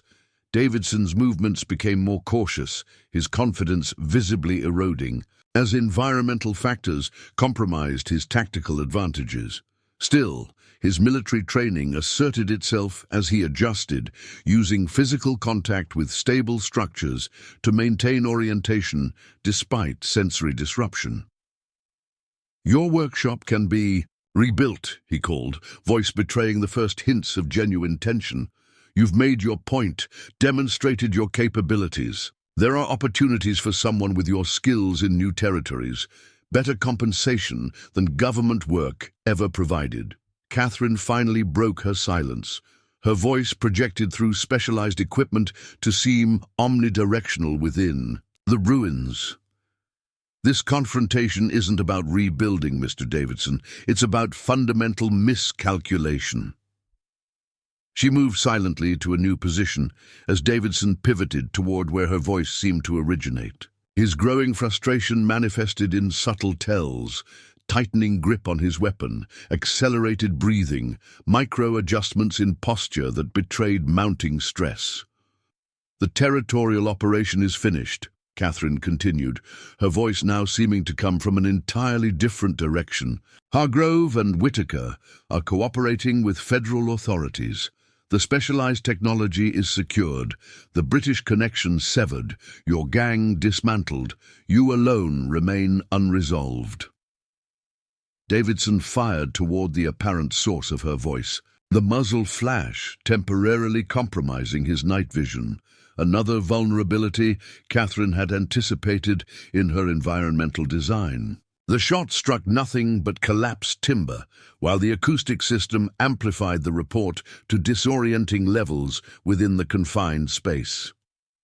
Your ammunition is standard military issue, Catherine observed, her voice now projecting from behind him.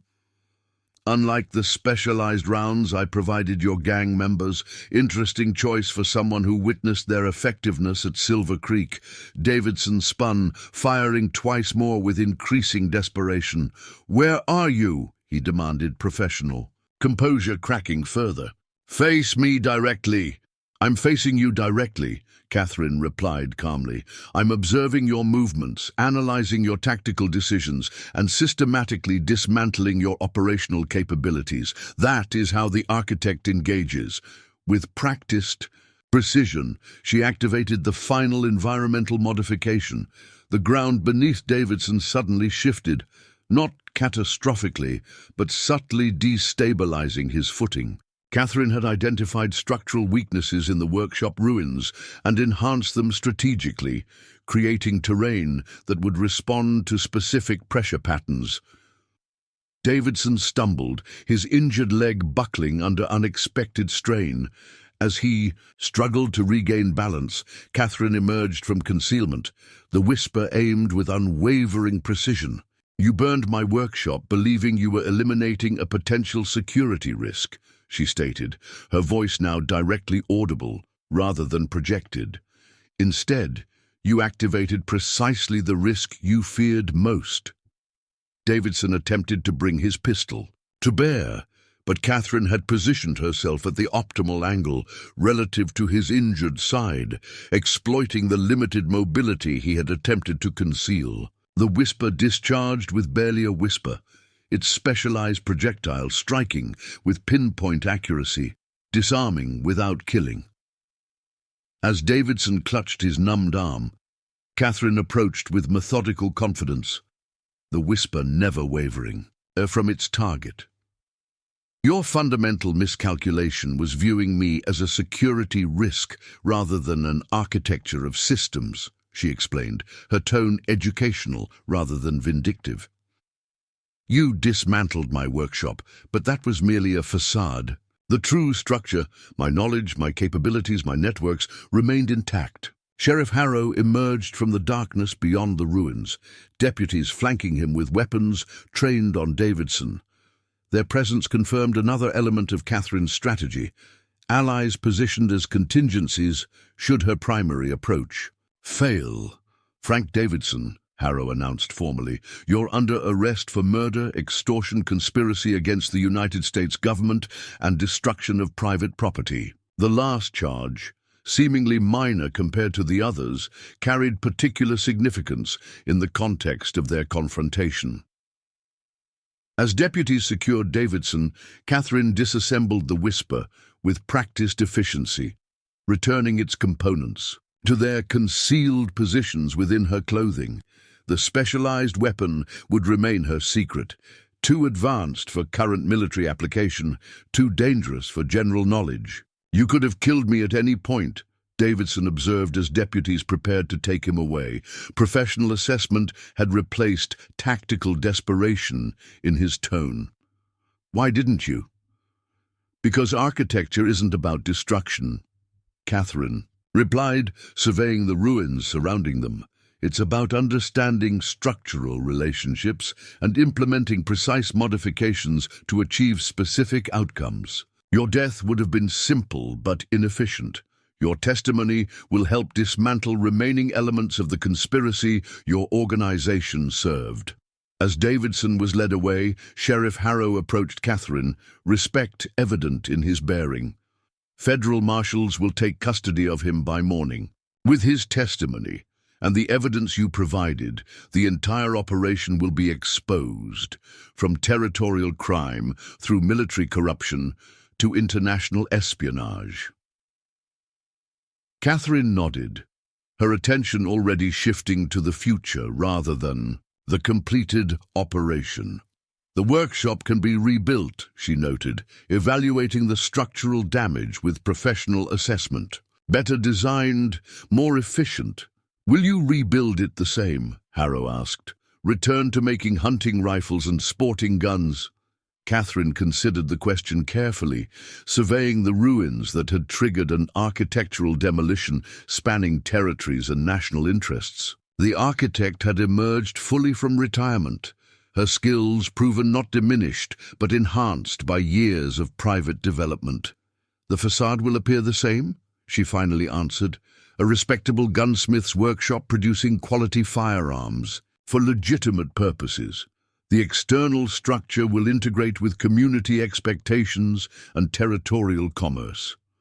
Her gaze shifted to the mountains beyond, where hidden caches of specialized designs and equipment remained untouched, unknown to any authority, but the internal architecture will be more sophisticated, lessons from recent events integrated into new designs, contingencies developed for scenarios previously unconsidered. As dawn's first light touched the eastern peaks, Catherine stood alone among the ruins of her workshop. The Davidson gang had been dismantled, their conspiracy exposed, their operations neutralized. Justice had been achieved through architectural precision rather than vengeful destruction. Yet as she surveyed the site where reconstruction would soon begin, Catherine recognized that the true transformation hadn't occurred in territorial politics or international relations. It had happened within herself, the final integration of the respectable widow Catherine Prescott with the legendary weapons designer known as the Architect. The workshop would be rebuilt, its appearance restored to the community's expectations. But hidden within its ordinary structure would be capabilities unknown to any authority, the continued evolution of design principles too advanced for current application, too dangerous for general knowledge. They had burned a widow's workshop, unaware she had built weapons caches throughout the territory. Their miscalculation had awakened capabilities they couldn't comprehend, triggering consequences beyond their imagination. And in the ruins of destruction, a more sophisticated architecture had emerged, one designed by a woman who understood that true power lay not in weapons themselves, but in the precision with which they were deployed. Up next, you've got two more standout stories right on your screen. If this one hits the mark, you won't want to pass these up. Just click and check them out. And don't forget to subscribe and turn on the notification bell so you don't miss any upload from us.